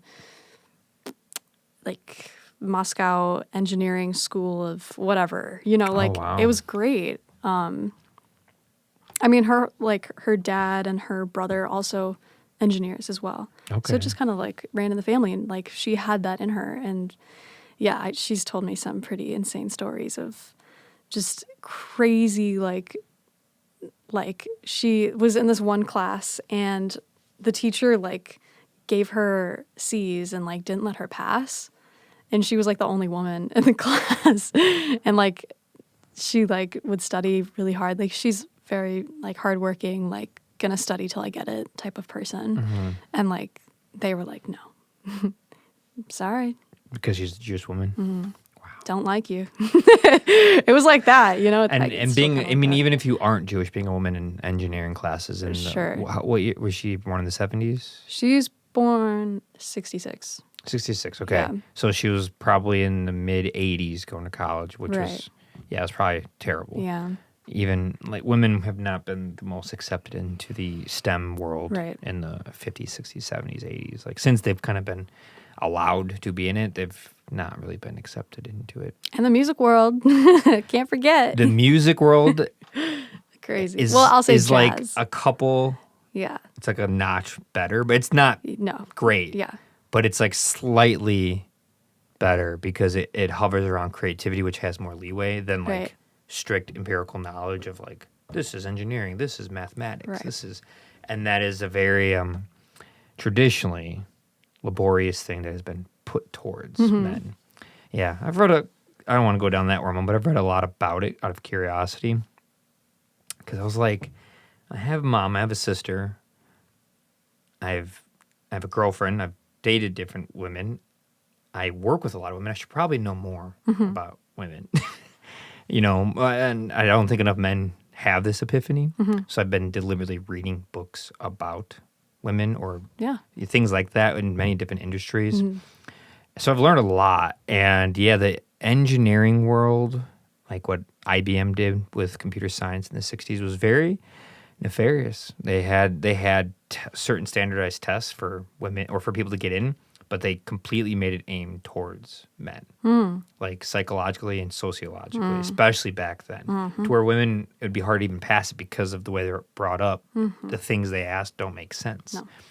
And then if they did get through it, the way they were treated was either one of two ways. You either are treated poorly for being a woman, or the men, this is actually kind of funny, the men are such like shut-in, nerd, hermit, recluse types because they're engineers and all they do is think that they don't even know how to talk to them, and they get so nervous and awkward that they accidentally like shun you and push you away because they're such, for lack of better words, dweebs, nerds, dorks. Like they don't have social skills. Like I don't know how else to put it. They just they had their face in a book their whole life, and then a woman's in the room for the first time, and it's 1968, and they're just like. And then the woman's like, well, she just feels weird. Because all the guys are acting weird around her. Half because they're like, oh, you're a woman, you don't belong. And another half, it's like, I don't even know how to talk to you. So, like, it's a lose-lose. And it took a long time, took many years for that to kind of, and it's still a problem. Yeah, I mean, when I went to Columbia for audio production, I had a lot of classes that were just guys. And then I had a couple that had like one or two women. And then at the Art Institute, got a little bit better, but that school's primarily women anyway, because most art institutes of any kind are female-dominated. Women tend to go into fine art more. But in engineering, whereas Columbia's more of an engineering school for audio, that one was more men. And then when I went to the Art Institute for my master's, that one's more fine art, had more women. But I've noticed most audio production courses tend to be a lot of guys. And then when I started teaching at ISU, I noticed that it was like 75% men, 25% women. And then I had one class ever that was like 50-50. I couldn't believe it. Wow. Yeah, it was pretty cool. I was like, okay, getting some more women in here. That's cool. Yeah, but the music industry is definitely still more men by a lot. By a lot.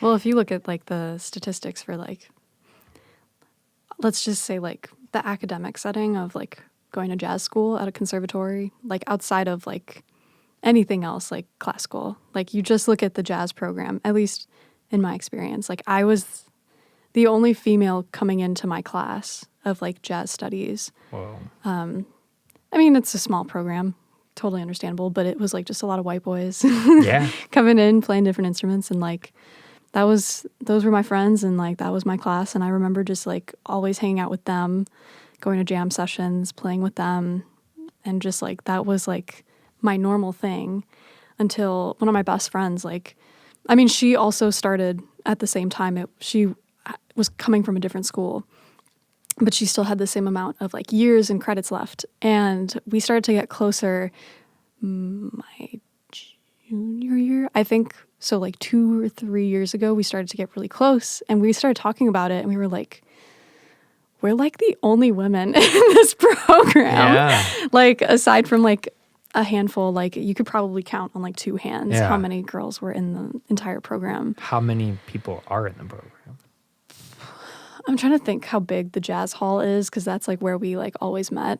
I'd say maybe like 70 to like 100 people. Oh, total. A lot. Maybe. So we'll split like it. We'll call throughout it 4 years. We'll call it throughout 4 years, so not per year. No. So like 25 per year, 20 per year. That's generous, but yeah. Well, my class was like 10. 10 of us. And 1 or 2 girls. Yeah. And a lot of people did like, you could like, I forgot what it's called, but you can like specialize in jazz, but like you have a different minor or major, sorry. Okay. And so like there were a lot of people like in my vocal jazz group where it was like a lot of people were the same age, but they had different majors, but they were still doing like jazz. So yeah, it was very different. I was not used to that because like, you know, I had so many girlfriends like in high school, and then like Yeah. it's just like the complete opposite. And yeah, it was weird. And then like, yeah, I'm not even gonna get into the whole like people hate singers type of thing. People hate singers? Yeah. What do you mean? I love singers. What's I know. wrong with singers? I love singers, but there's just like this stigma that like singers are not musicians, What? but there are musicians who can sing. Who said this?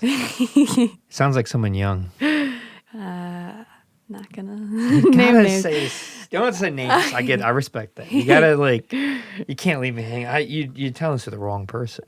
Oh gosh, I know too much. it's just You can't leave me hanging on that. it's not just one person though. This is like kind of like a common thing. Even if was someone it professors? no, it's not Okay. like a Students. No one says it. It's like a thing. You it's feel just, it. It's a thing. And like it's just like the expectations. Like you feel it. They're like, oh, what standard do you want to play? Like it's gonna be an outrageous key. Like she's gonna call G flat or something like that. Like, you know, and it's just like Backhanded stuff. yeah, Jabs. Yeah, yeah. You slides. like vibes. You- Like people would vibe vibes. you. Yeah. They vibe. Why they vibing me? Yeah. I know what you're saying, but that Yeah. is crazy. I know. It's really dark. I would love to hear some. I would debate that person to the grave. Yeah, it's unfortunate because it's like, like a lot of, I'll just say like instrumentalists rely on singers for like some really good gigs, like high paying gigs. Like those Yeah. are the gigs you want if you want to kind of like survive in this world type Yeah, of thing. Nobody. I wouldn't say nobody. Very few people care about instrumental performances. Like, Yeah. Sounds like fireworks. the socks. Oh right. Yeah, Sock that's how game. close we are. They're like right there. That's crazy. And I don't mean this in a weird way. I mean it in a creative, classy way. Like singing and the singer thing is like sexy. It's like attractive. It's like what makes people like literally all music, and it's why people are kind of over classical music. Sure. Because classical music doesn't have singing, and it doesn't resonate with kids. It doesn't make sense. There is no language there for them to relate to. There are no words, poetry. I'm not saying classical music isn't great. It's amazing. But you and I are people who are into music, so we're an That's exception to relatable. this. Sure. You take the average person like Snoozeville, classical, Beethoven, it ends there. Right. They're like, I'm over it. Unless it's in a movie, I don't need it. But guess what's going on in a movie? People are talking.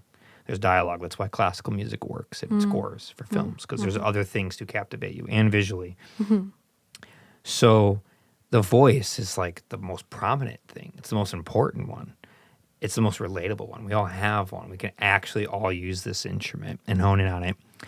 And anyone who says that, unless they can back it up with like they have the best voice ever, which wouldn't make any sense because if you had a great voice, you wouldn't say it. But like singing is hard, and to do it really well is Yeah. hard, and to do it at a level of precision and being in key and being able to hop around keys and be in time and have an actual enjoyable timbre that's digestible by the masses. Because that's another thing. You could be a great singer, but which is almost no fault of your own. It's kind of like being a universally attractive person. It's like you just hit the genetic lottery. If you hit the genetic lottery with your timbre, it's a win. Yeah.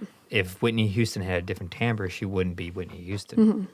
Someone else would be. Right. So like your timbre, and for those who don't know, timbre is the tonal quality of your voice. It's what makes my voice, my C sharp, sound different from Julia's C sharp. We have different timbres. So yeah, human voice is like the most important one. So anyone who would be like rude or kind of jabbing It's little less things. about like, I mean, yeah, of course I totally agree. I think that's super important is like your individual sound makes you unique to anyone. But like, I think they were kind of caught up on like, regardless of what you even sound like you could sound great, but do you understand how music functions. I think that's where they were like Functions like in terms of like, do you know the changes? Do you understand the form? Like, and like for that to like, I kind of understand where they're coming from because it's like, yes, that's very important. Like that's music. That's like your musicianship skills. But like you also have to take the time to like cultivate that, to learn how to do that. Like I was flipping the beat all the time I didn't know how to do that. Like, and then you learn and like, oh, I flipped the beat. Not gonna do that again, right? Or at least try not to. Or like learn the changes, and there's like so much depth to that. So it's like, yeah, it's a weird discussion, and like men just don't like talking about that. And it's like specifically men. Yeah, they don't like talking about it. And like I would love I would love some like accountability, like some like responsibility, some like just like, yeah, this is the truth about the scene. And as a male with a standing gig every week and just playing with like the same people, what can I do to be more inclusive to like the other amazing women or just people in general that are on this scene?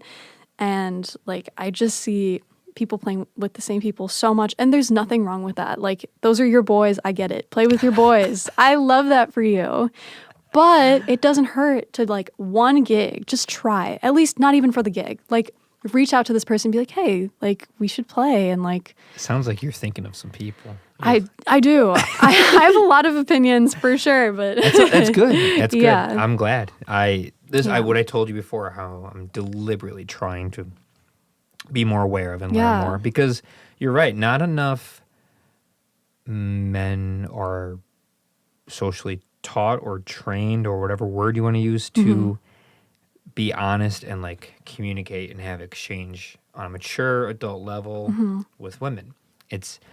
It's always like you either like admire them from afar, hit on them, creepy, or you either like think about them, you actually hit on them, or like you date them. Like there's that's it. But it's like there's a lot of room for a platonic exchange, you know. I know. Trust me, Ben. I know too. Ooh, trust me. Have I been through it? Wow. Have I been through it? What happened? I'm not a trained therapist, but I could work on it. What do you have to tell me? Don't worry, I have a therapist. Based off the shit I went through, sorry. Wow. What? Okay. It's all good. No hard feelings. This wasn't the colonoscopies. No, those were more pleasant than... Wow. The music industries have been hard, huh? Just specific. Okay, here, let me say this differently, because politics, right? So many politics within this. As individuals, like we have different interactions with different people. Like we mesh or we don't mesh, and that's like a totally valid thing, and I see that and I respect that. And there are some people who I've interacted like on a deeper level, or just like in general, like I don't mesh with because of some experiences that I've had, but like other people mesh with them because they don't have those experiences that I have, or like they just function differently. And I don't want to get into like detail here, like get into too much like of the politics or anything, or like the interpersonal interactions that happen, between like musicians, especially someone like I was like pretty young and impressionable. Like I was someone, I still am someone who likes to see the good in people and like the best in them, and be like, no, like never even come to the conclusion of like, this could actually be a manipulative tactic. This could actually be something that it doesn't look like. To as much as I understood at the time, right? As an 18-year-old impressionable out of high school, like being 22 and like looking back at that, even though that was like 4 years ago, I know it's not that long ago. I have learned so much, and I have learned to just kind of like stay away from a lot of people and just keep my interactions short. Yeah. And just like it's not that like they're trust issues, because like I'm a very trusting person, but it's like I have to be very careful with who I interact. Don't want to give the wrong impression. They might take my kindness the wrong way. Yeah. That happens way too much. And like, I don't go to jam sessions anymore. I don't really, Oh, really? do that stuff anymore. I mean, I have a partner who I'm like very happy with, and like I don't really worry about a lot of like interactions outside of that anymore, as much as I did when I was like kind of coming up in school. And I feel very safe within that, and like my partner's like got my back like 100%. Like he knows a lot that has happened, and like a lot of these people that have kind of, I've had these really awful interactions with. He's a great guitar player, by the way. He is an amazing guitar player. Yeah. I know. I called out what guitar he had when he came up with it. Went here. I was like, is that I believe it was him. I was like, is that a hollow body guild? Flat on strings? He's like, yeah, how'd you know? I was like, 'cause it's jazz. Come on. Like I haven't recorded. Oh man, yeah. Yeah. He can play for sure. Yeah. So it's nice to like have someone like that in your corner, and like very, we've built this relationship, and it's like really beautiful. And that's like, brings me back to my first point, is like we have people we have pleasant interactions with, and we have people we don't have pleasant interactions with. And like as someone that like has just kind of gone through it, and like I am the way that I am, and just like a woman on the scene, like I am very selective now with who I give my energy to, or who I have conversations with, or who I'm open to talking to. Like it's very like I have a very like smaller circle, and like those are the people that I'm like I'll talk to, that I'll open up to. But it's like outside of that, like I just I probably won't make those same mistakes again, being in the position that I'm in my relationship, and just like as like the person that I have kind of like grown into and like have learned from. Those things are like less likely to happen, and I'm less likely to be tricked into something, or manipulated into something, or just something that doesn't have like the intention you think it is. Yeah. And as an 18-year-old, it's not cool. It's not cool. No. Don't mess with an 18-year-old. Don't. Or 19. Or 19. Or 20. Please. Thank you. Mess with Thank people you, Ben. your own like mindset, and that tends to be age. It can vary a little bit because everyone can definitely be different ages with maturity, but when you see it. As my as a good friend of mine always says, like porn when you see it. Like how do you know like a sex scene in a movie? It's like no, you know it when you see it. Yeah. And when there's a weird thing going on when you see it. Versus like she's 30 and she's dating a 40-year-old. It's like what's the context of their situation? Yeah. It's fine. Yeah. Versus me dating like an 18-year-old big. What the actual F are you doing? Yeah, right? Yeah. Like don't you teach college, and don't you work with like these kids? Thank you. It's like there's a context to it. Thank you. Yeah. Yeah, no, it's weird. And having so many students between like 18 and 25, I'm like, even you, I'm like, you guys are so young. Like, you instantly just go to like I'm going to give advice and help bubble. Yeah. Like instantly. Yeah. Like, you're like, it's just, I don't even understand how that works, but. Well, it's that mixed in with like a manipulative, like. Yeah. It's really. Yeah. And like, obviously it takes two to tango. Like I'm not like excusing myself from anything. It's just like I was impressionable. Like I was very gullible. And any like 18-year-old is. It's okay to develop a crush. Like you can have a crush at a young age. Yeah. Doesn't mean you go for it. Doesn't mean it happens and manifests. Like that's wrong. Was it an older person? Many. Oh, many. Yeah. Many older people. Yeah. Like at least I'm not even I'm not going to get into it. No. It's like way past me, and I'm not even like in that like vibe anymore. Yeah. And like I'm not even like I'm not a victim of it. Like I have learned so much from it. Like, everything happens, and like you kind of have to like roll with the punches and like learn what you learn from it. And like I can't be like mad about it or sad about it, or just like I can't hold on to that anymore. Like it's just baggage, and I'm going to leave it where it was, and I'm going to take the lessons that I learned from that and like be this person that I am today, and like pick and choose what I want to take from that. Yeah. Wow. I mean, it's good and bad. It's sad that you have to be this way at 22. Like, you're so young to be like, put walls up. But it's like, it's good that you know that and you're aware of it and you've learned enough. You have enough insight to be like, this is what I am, what I need. Yeah, it's tricky. I don't know. It's like more boys need better mom and dad role models and better siblings to set, like, all these things be better to establish the way you should interact with people, people's intentions, to know not to take advantage of someone when they're in a vulnerable state, a weak state, whatever it is. Yeah, no, it's been tricky because I work with so many people, so many different ages, different boys, girls, men, women, you name the whole thing, everyone. Yeah. And I just told myself many, many years ago, I was like, for me to have longevity in this, I need to, it's not even do anything inappropriate or creepy. It's like, just, you're not even going to date. Even if she's Shouldn't also even be a Thursday, thought. This is work. Right.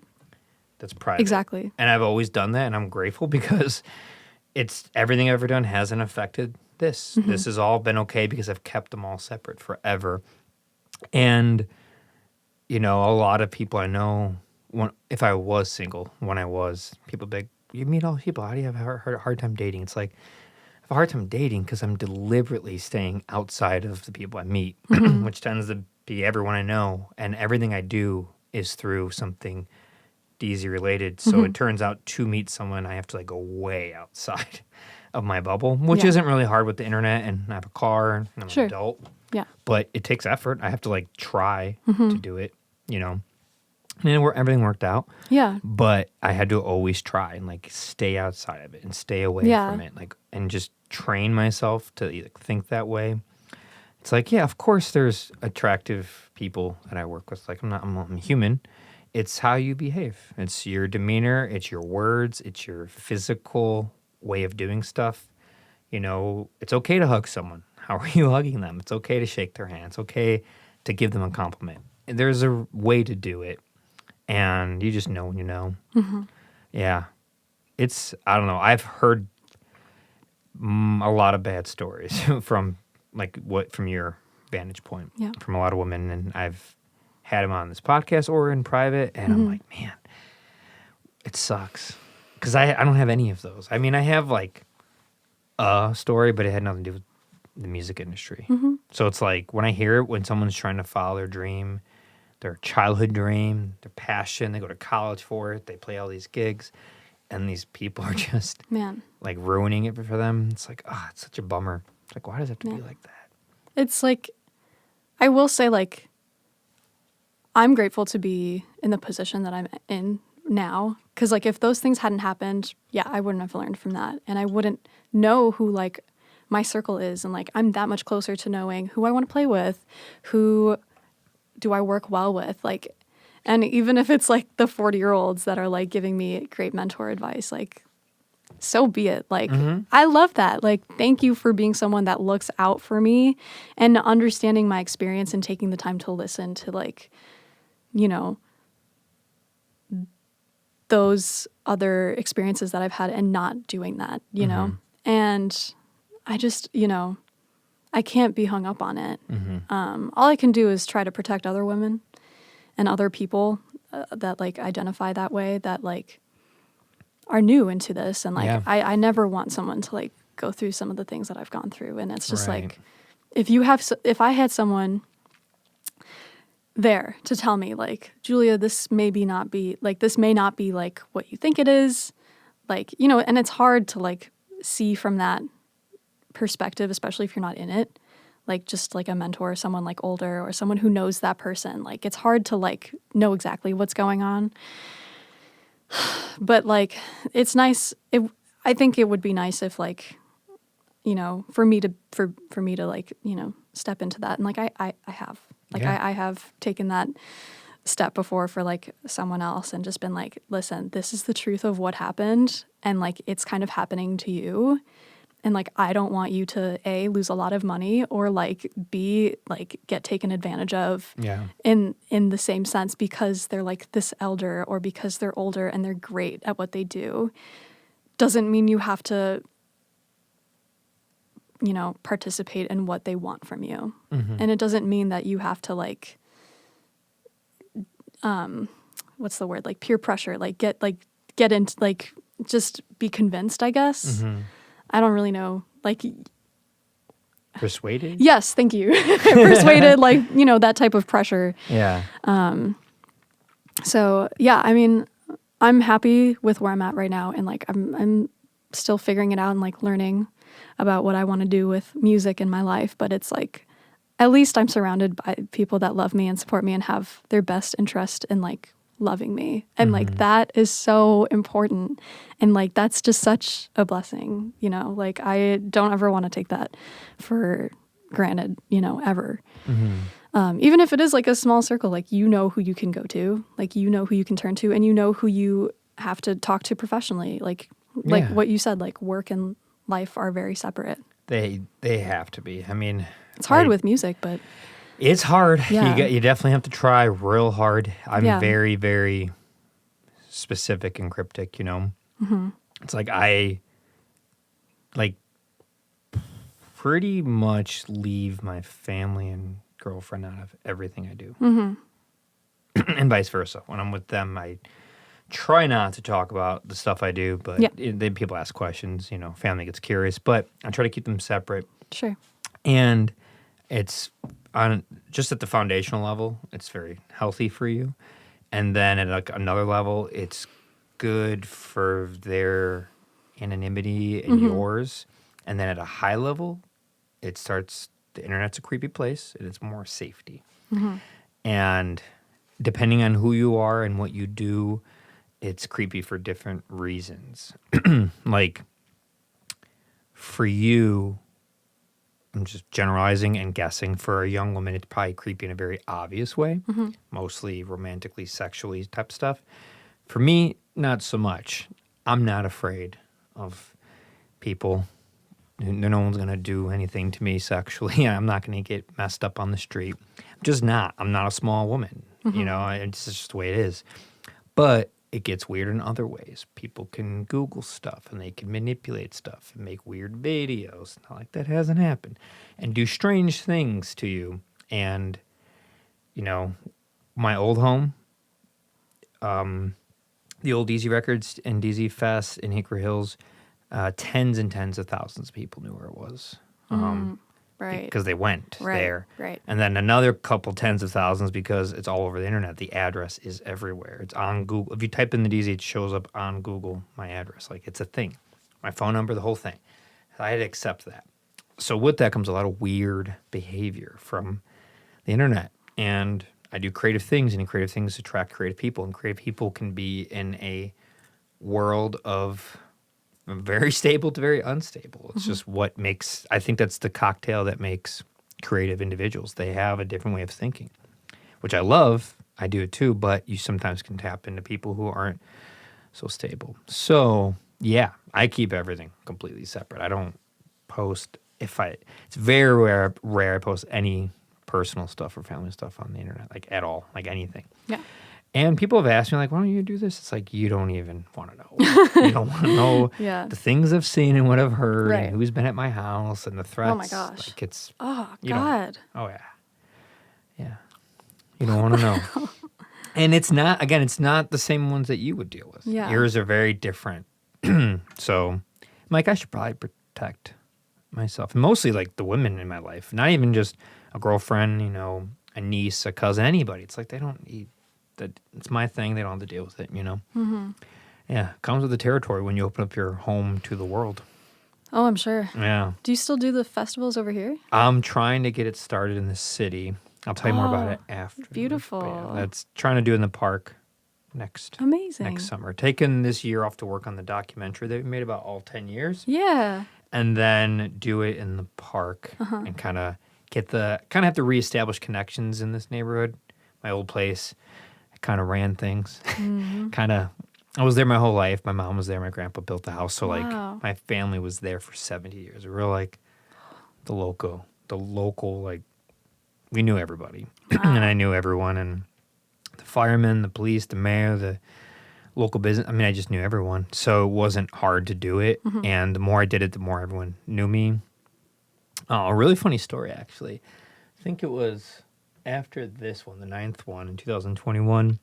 There was like a local Facebook group of the moms. It's like you could imagine. Oh, yeah. Yeah.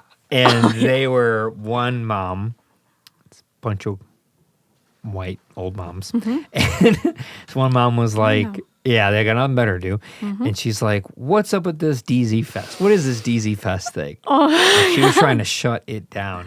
And then the other moms just came to my rescue. It was great. They're like, no, it's this cool thing. Wow. He does it every year. That's great. And like donates everything and like does it all himself and invites all these bands around the world. And like it's the community goes to it and there's all these local artists and food and local, pizza places and coffee shops. And they clean up the streets before and afterwards. They walk around the neighborhood. Like all these things are true. And the police know about it, and it's like, it's cool. And then the mom was like, oh, wow, that's cool. I didn't know. And like, I'll go to the next one. So there's someone who's like trying to stop it. And then within a couple paragraphs of talking, like it got flipped and ended up coming to it.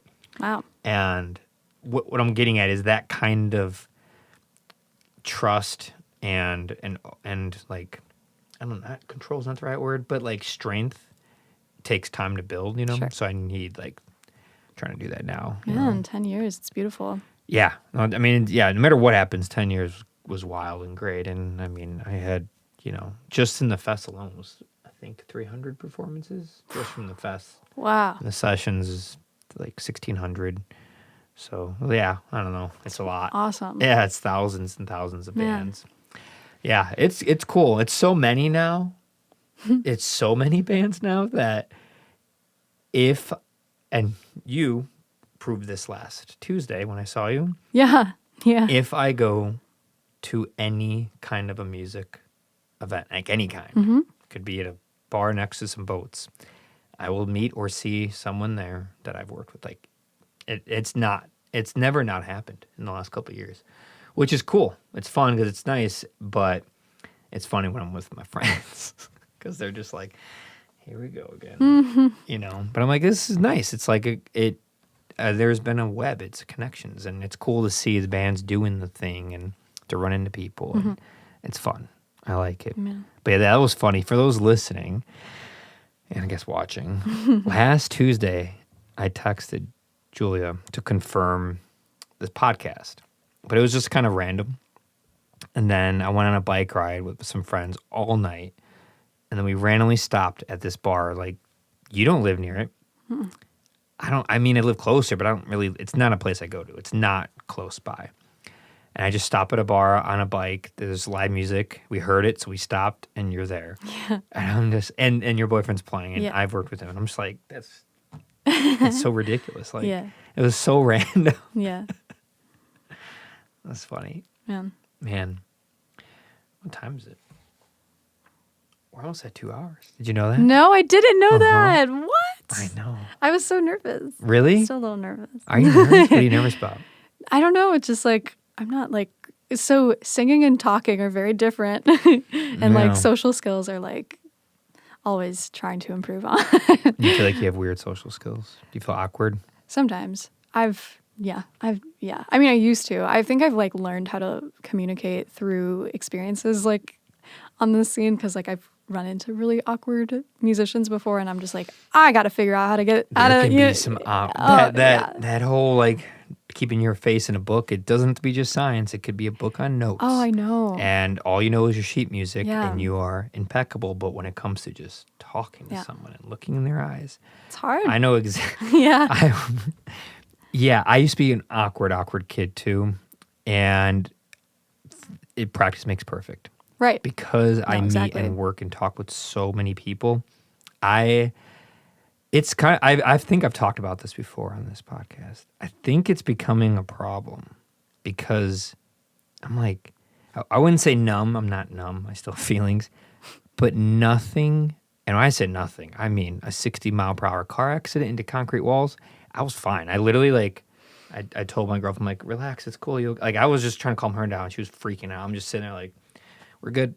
Like, because of the pressures and extreme things and the interacting with thousands and thousands and thousands of people under every circumstances, the weird threats, the weird videos, the weird phone calls, and the weirdest stuff ever. I'm like, nothing. I'm like, Wow. just like no shakes, no nerves. I don't get nervous. So you do about really anything. well, like under pressure.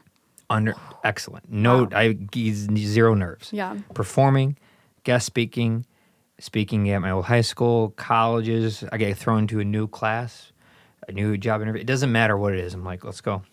Been here, done Yeah. that. Nothing's going to be gosh. harder than what I've already done. So, and it's good, but it's also kind of like it. I have to learn now patience, because I know that I'm kind of in this weird bubble anomaly place that most people aren't in because of it. So now I have to be patient with those who don't have that skill and not get annoyed or bothered with them when they're like nervous or worried or stressed Sure. or pacing. I'm like, what are you, dude, it's fine. It's just this. And they're just like, but you don't understand. I'm like, I guess you're right. Like, I forgot what it was like to be nervous Yeah. about stuff. Yeah. You know, when I get invited on a podcast, I'm like, all right, it's got to talk. Like, it doesn't, no nerves at all. But I understand it. You're much younger. You don't do this a lot. And even though you sing a lot, singing still kind of puts you behind something. Right. You're with a band. Like, you're behind. Like a mic. Yes, Yeah. you're behind a mic. You're behind your own voice. Yeah. Here's like your thoughts are coming out. I know. Like, you're saying them. You have to But, articulate. You know? I am working on like trying to be more vulnerable, like in front of an audience. It's so hard because it's like you want to talk about why you picked this song, but then it's like, how do I get the words together in under like 20 seconds so Yeah, that you'll you be stay fast. engaged with me and like think I'm funny and like I have an idea. it's a lot of pressure. Because of where you live. Yeah. Do you ever think of like improv or stand-up comedy? I can't do eyes. improv Your eyes. for the life of me, Ben. I love the I can't flutter. act, can't improv. I feel like that type of could help because it's fast. Yeah. It's witty. It's sharp. I've thought about You're it. trying to get people to laugh. One of Yeah. the best things about shows, concerts, Yeah. are when the main person, the singer, can get the crowd laughing. I So know, you I break their love heart with your those. voice I know. and the lyrical content Mm-hmm. and the music and the vibrations. You get them feeling, Yeah. dancing, drinking, whatever, reminiscing, and then you're funny. Yeah. And they laugh. Like, my favorite concerts are that, like, emotions and then laughter and emotions and Man. then laughter. So I love a good mix. Like that calls for an amazing show. Like, yeah, yeah. you can play your horn amazing, but like, can you talk? Are you just really awkward? And that's like valid. You were too young to have said that last sentence. Yeah, buddy, you can play your horn amazing, but can you talk? It's like, Yeah. that was funny. You already have the skill. You don't even know it. Man, I'm just trying to, You're a little bit of an old soul. well, if you want to put it that way, I don't know. I don't know. It's a skill. It's definitely something that you build just like learning how to do. And like most nights are easier than other nights. And like, I don't know why, but yeah, it's like I've had this little residency at Andy's every other Sunday night this July. And it's like a late night thing. It's 10:30 p.m. to 11:45. So it's like, it feels What like a new days? day. Sundays. Sundays. So And let everyone know where Andy's is so they can go. Andy's Jazz Club is in the Loop. It's right next to Navy Pier, next to Winter's Jazz Club. It's like in that area. River North-ish? Yes, River North. Is it by the dueling piano thing? Howl at the Moon? Oh, I know what you're talking about. Probably nearby. I don't know. Gee, I barely know how to get to Andy's, but no. That's Yeah, funny. I have it this upcoming Sunday, and like, I wish it wasn't so late. I could go to the bed at that time. I know, right? I mean, I can't really relate, but You're like, I know, right? I go to bed at 3 a.m. Yeah. every night. What time do you go to bed at night normally?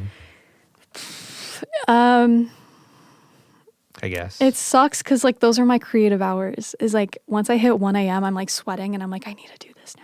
I need to do this now. I miss that. I'm so jealous. Of you. When I was your age, it was the same thing. And most of the music I wrote was at like 2, 3, 4 in the morning. Well, that's because like everyone's anymore. sleeping. Like you're not like in the vibrations of other people's like Yeah. thoughts and shit. Something weird happens to your mind when it's like You can exhausted, just think. You can but just, like not. yeah, Like you are kind of tired because it is late. yeah. but you don't like want to go to bed. You're like excited about this idea. No one's around, and yeah, It's like its own universe almost.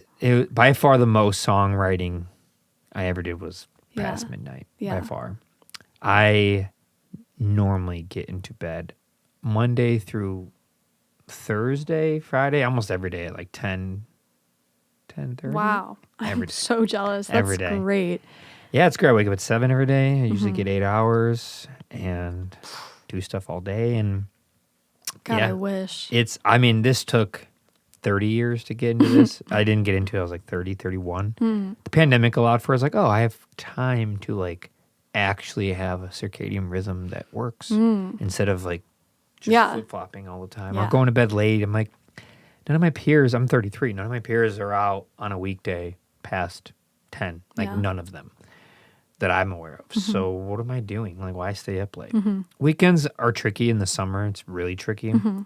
But I don't know. My girlfriend likes to go to bed early too. So it kind of works. Man, And like that's so nice.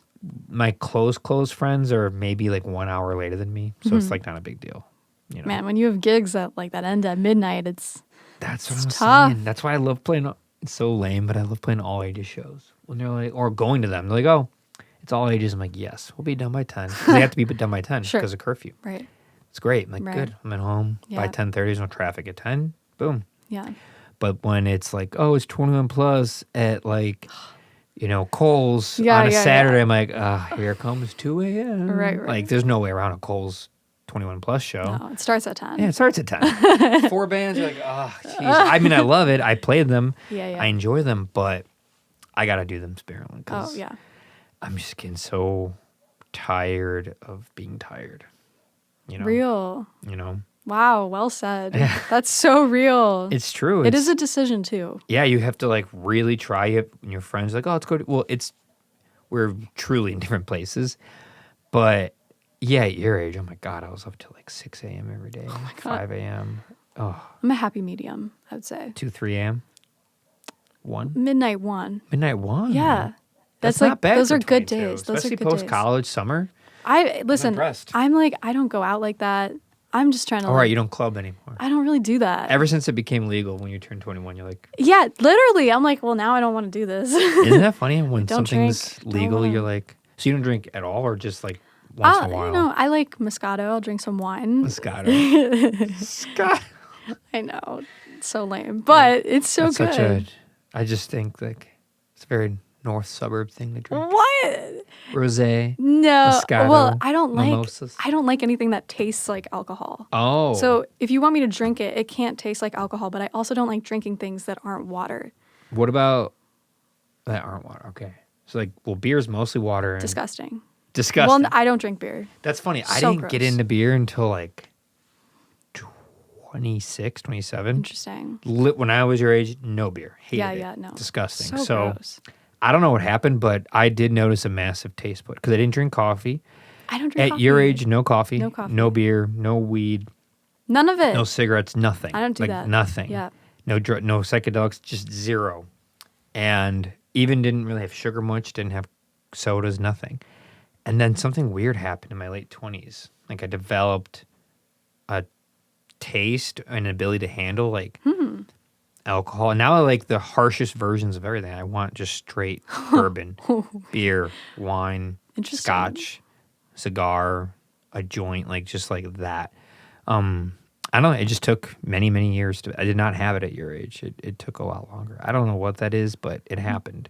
Some foreshadow, I guess. Yeah, it might, but it's good that you don't now because I think it's healthier when you get into that stuff older and you're more mature. Like how I told you, for me to drink, I got to be like, okay, I'm gonna do this, this, and that. Right. I'm it's a not getting mindset. drunk. I'm gonna eat more food when I do drink. I'm Yeah. very careful. When you're 20, 19, you don't do any of that stuff, and you get. I'm sure you had those nights. You just get so drunk. Well, It's a hot mess. I have just such like a low tolerance, and like I remember like when I tried to like smoke weed and like be cool with like friends and stuff. I would simply like I would have to go. I couldn't. got that I stone. couldn't hang. I couldn't hang. Paranoid. Hallucinating, paranoia. Like after like a hit or two. What about edibles? Same thing.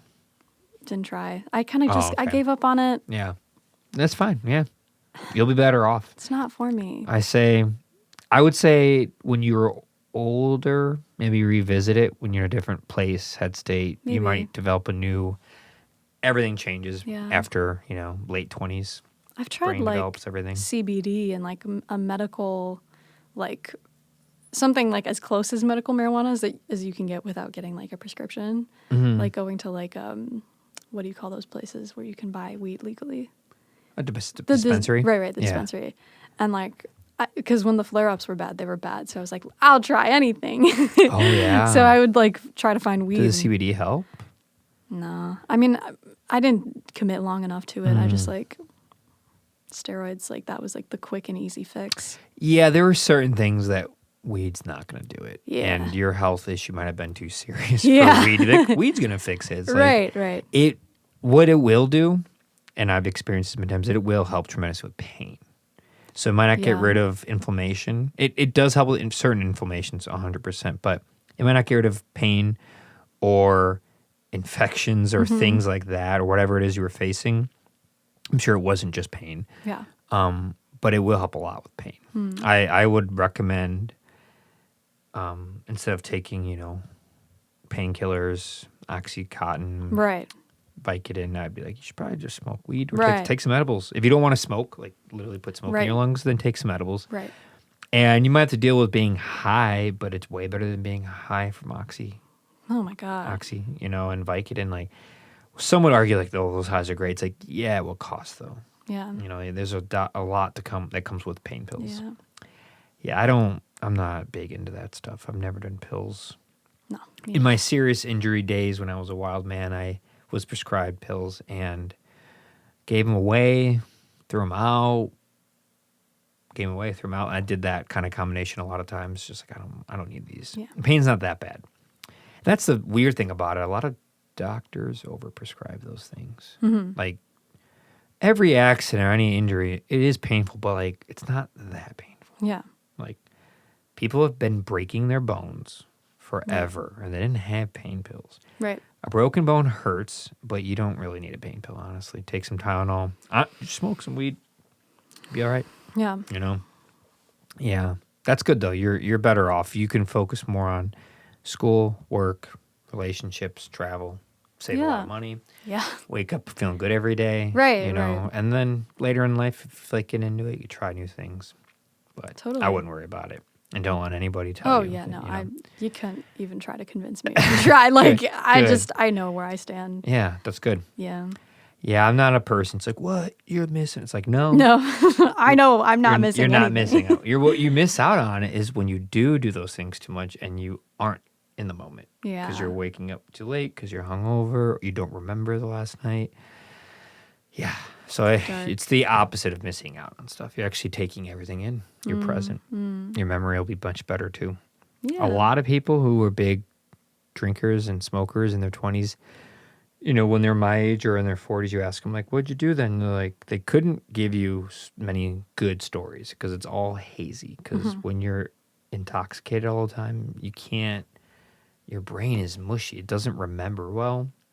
The things it does remember, it's not that accurate. It's a little distorted, Whereas I'm sure your memory is crystal clear. Probably can recall really well, And that's how I was. Everyone was, back in the day, my friends were like, your memory's so good. It's like, no, I'm just always sober. Yeah. I was just there. Like, Yeah. I know what happened. Yeah. This, I can remember it. I was just present. It's so common, like, when I was coming up in high school, like my freshman year, like, girls were drinking. Like, Freshman year, huh? Freshman year. Whoa. Drinking, like, hard. Were they getting it from parents? Probably Yeah. stole it or something. Yeah. And I was, like, trying to hang and cops and just, like, it was Got like caught that. up? It was like that. Because you're in Yeah. the suburbs, like, y'all got nothing better to do. You got thrown into the clink? No, I wasn't, like, drinking or anything. Oh. No. I mean, well, I would drink, but I didn't get, like, I've never actually blacked out or, like, That's good. gotten too, like, under the influence. So I've had to, like, help friends and that side of it. But yeah, no, it's not for me. I've tried for so long. It's a hard one. And it'd be can be quite dangerous for young women out in the city drinking with random dudes. Very risky. Oh yeah, I don't participate. Such terrible stories. It's like awful. the worst stories. Yeah. I'm like, I still can't believe that people roofie people. That blows my mind. Yeah. You know, it's like, wait a minute, you're just like putting a drug in their drink and you're going to give it to them. And then they drink it and then you just, what?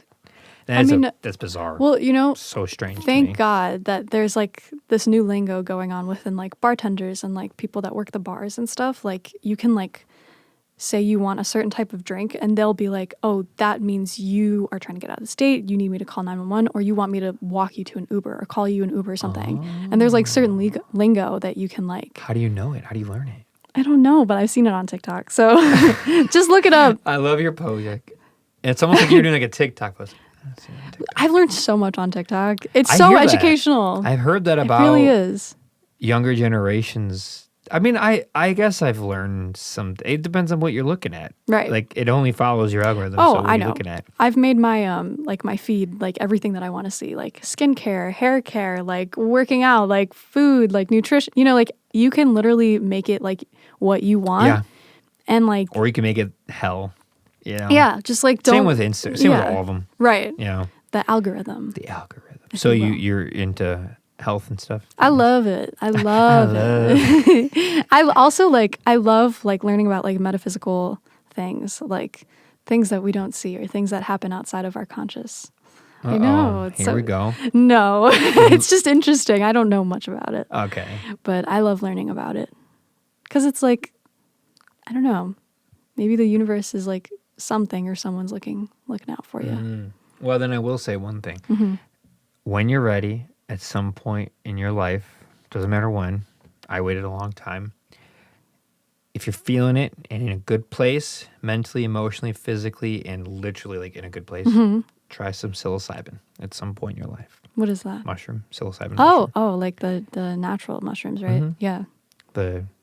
People would call it a drug. I guess it technically is one, but I don't do good with like hallucinating. Just from my experience, hallucinated on a true psychedelic? No, on marijuana, I've like it just like everything just got like way too distorted for my comfort and like marijuana is a different one. Yeah, it has hallucinogenic elements, but it's like it's just different. It's like you know how you can get a little wacky from like NyQuil. Have you ever done that?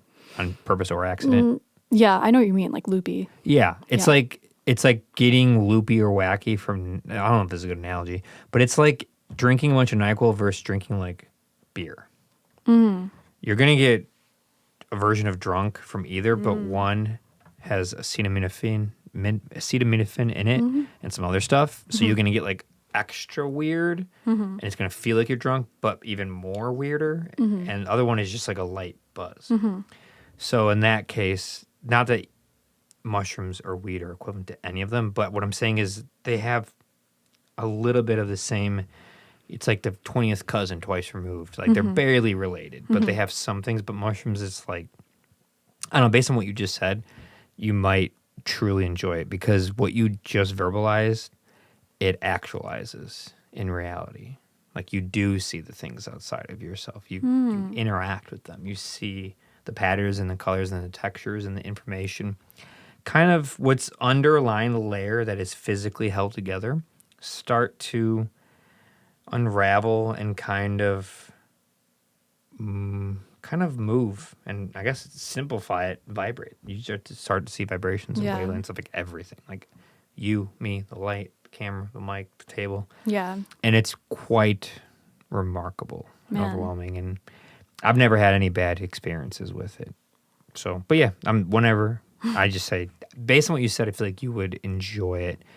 But don't ever do something like that unless you want to do something like that. I'd never tell anyone, like, you got to do it. Because, I enjoy it, but everyone's different. I would never tell someone they need to do it. Just say, you're the second person that's been like, you know, mushrooms, like, I've done this. It's been, like, this type of experience. And, like, I just, like, I guess I'm, like, an anxious person. I've never really, like, tried to, you know, do anything about it. Yeah. But, like, and that's another thing. It helps it can help tremendously with anxiety because it's really one of the few psychedelic drugs that you 100% get outside of yourself in a way that it's hard to articulate unless you did it.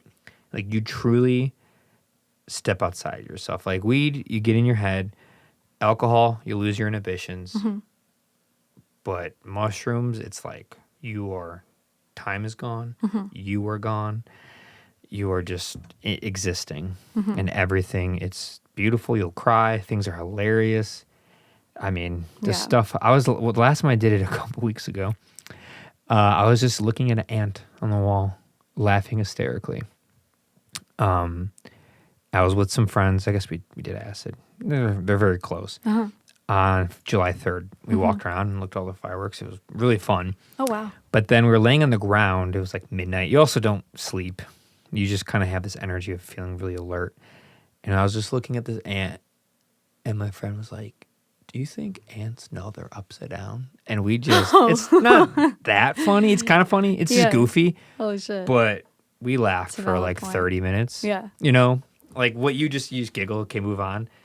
That, for some reason, because your mind, you start just thinking everything. Wow. And we started thinking, like, trying to figure out, like, how do they understand their orientation on Earth? And you start going down this wormhole of That's cool. bugs, and do they have an inner ear equilibrium system like we do? Is it different? It must be different, because maybe to them every single way is upright, whereas we only have one upright. And it just, that's what happens on those drugs. And that's where you get all these wacky ideas and records that you've heard and movies. It's because, it allows you to just kind of tilt your psychological and body lens just more. Just kind of moves you from a different angle that you just can't see or know is there unless you take psychedelic drugs. So all I'd say is, based on what you said, at some point in your life, I think you'd enjoy it. I'm not saying to do it, not to do it, but I think you would enjoy it based on what you said and how you are. Yeah. Yeah. And I didn't try mushrooms till I was 28. So, yeah, who knows? When I was your age, I would have been like, no, I'm never doing those. And then one day I was like, you know what? Everyone I know has done them. They're all fine. They all have loved them. They all tell me it's great. I'm at my house. I'm with my friends. I'll just try it. Right. You know? That's the most important thing. Be in a cool, comfortable place with nice people. Yeah. And safe, and it's fine. You know? Because you don't want to be paranoid and stressed out. When I hear people like, yeah, I did acid and or mushrooms, and I was like, at Lollapalooza, I'm like, I would only do that after like 20 times, because then you kind of get a skill of doing it, because you like know what's going to happen. But my first 1 or 2 or 3 times, I would never do it in a public place, because you don't know what's going to happen. Right. You know? It's scary. Right. But because I did it so many times, we went walking around looking at, fireworks. If I was younger and did it for the first time, I would not have done that. I've been too scared. You know? Yeah. Yeah. I feel that. Yeah. I do feel that. Yeah. It's good advice. My 2 cents. No, because you're not the first person that's like said that to Really? me, so, yeah. Yeah. Some people I just know, I hear them talk, I'm like, they probably would enjoy this. Yeah. I really do think that. Yeah. It's fun. We'll see. We'll see. Take your time. You got your whole life. It'll probably be legal in like the next 5 to 8 years. Yeah. I truly think so. And I have a friend of mine is a doctor and researcher of this stuff, and he went to the MAPS conference in Colorado, which is a big, I think it's a big not-for-profit that works with psychedelics. And I think he said that it's like looking like 5 to 8 years, it probably will be legal. Definitely decriminalized. So if you get caught, you won't get in trouble anymore. Won't be a felony. Kind of a goofy felony. That's the thing too. When you do take those types of drugs, you start laughing like, I can't believe people go to prison for this. Like you sit there like listening to music and you're just like crying, holding a speaker, and you're like, how do people go to prison for this? It's kind of ridiculous. Yeah. You know? Yeah. It's like, this is not dangerous. And even if it is a little bit, that's not for the government to decide. Right. You know, we do so many, we ride bikes, we drive cars. I've almost died so many times in my life, and it wasn't by the hands of drugs at all. It was by the hands of everyday normal stuff. Trains, planes, automobiles, bikes, skates, skateboards, walking in the city of Chicago. Like, all that is so much more dangerous than any drug I've ever done. Yeah. Yeah. Anyway. It's good advice. It's good to know. Should we end soon? It's been 2 hours and 20 minutes. Whoa. We could end. So nice. Wow. It's nice to have like a long conversation like that. It went by really fast. It I did. feel like we could talk a lot more about stuff. It's nice to like, not that like you're old or like older. As no, because Not that you're like a grandpa, but like no. I just like I have like made it like I've purposely kind of like cut off a lot of people in it like that, you know, play music that are of a certain age to like a limited capacity, and it's just like nice to like hear from someone that's like lived through like a lot of things and just like I don't know. I'm just like it's always nice to come back to like a mentorship like type of like advice, like just perspective. Oh. And so I just like really appreciate it. Thank you. I feel like I learned a lot and I like feel more motivated That's than great. when I came into it. So That's wonderful. Thank you. I Yeah. very, very much appreciate that. Yeah. And likewise, I enjoy talking to all different types of people, different educations, religions, backgrounds, cultures, you name it. So Yeah. to talk to someone, even though you're younger, you're doing so many great things with music. You won an award recently? This year I won a student music award through DownBeat. Nice. Yeah. That's awesome. Congratulations. Thank you. Did you have to like apply for it? They just pick you? It's it's really simple actually. You just there's like different categories and you just like apply for whichever category applies to you. And you know, if you get an award, you get mentioned in their magazine. And my That's school awesome. like paid for a little section and like had me. It was really nice. That's So, awesome. Yeah, it was cool. That's great. It's good for your career, Yeah, your musical resume. Awesome. yeah, And any big things you want to promote coming up? I know you said some shows. yeah. Andy's. Yes, I am looking to release a debut album sometime this year or within the next year. So I'm really working on figuring out the details for that. So that is in the works.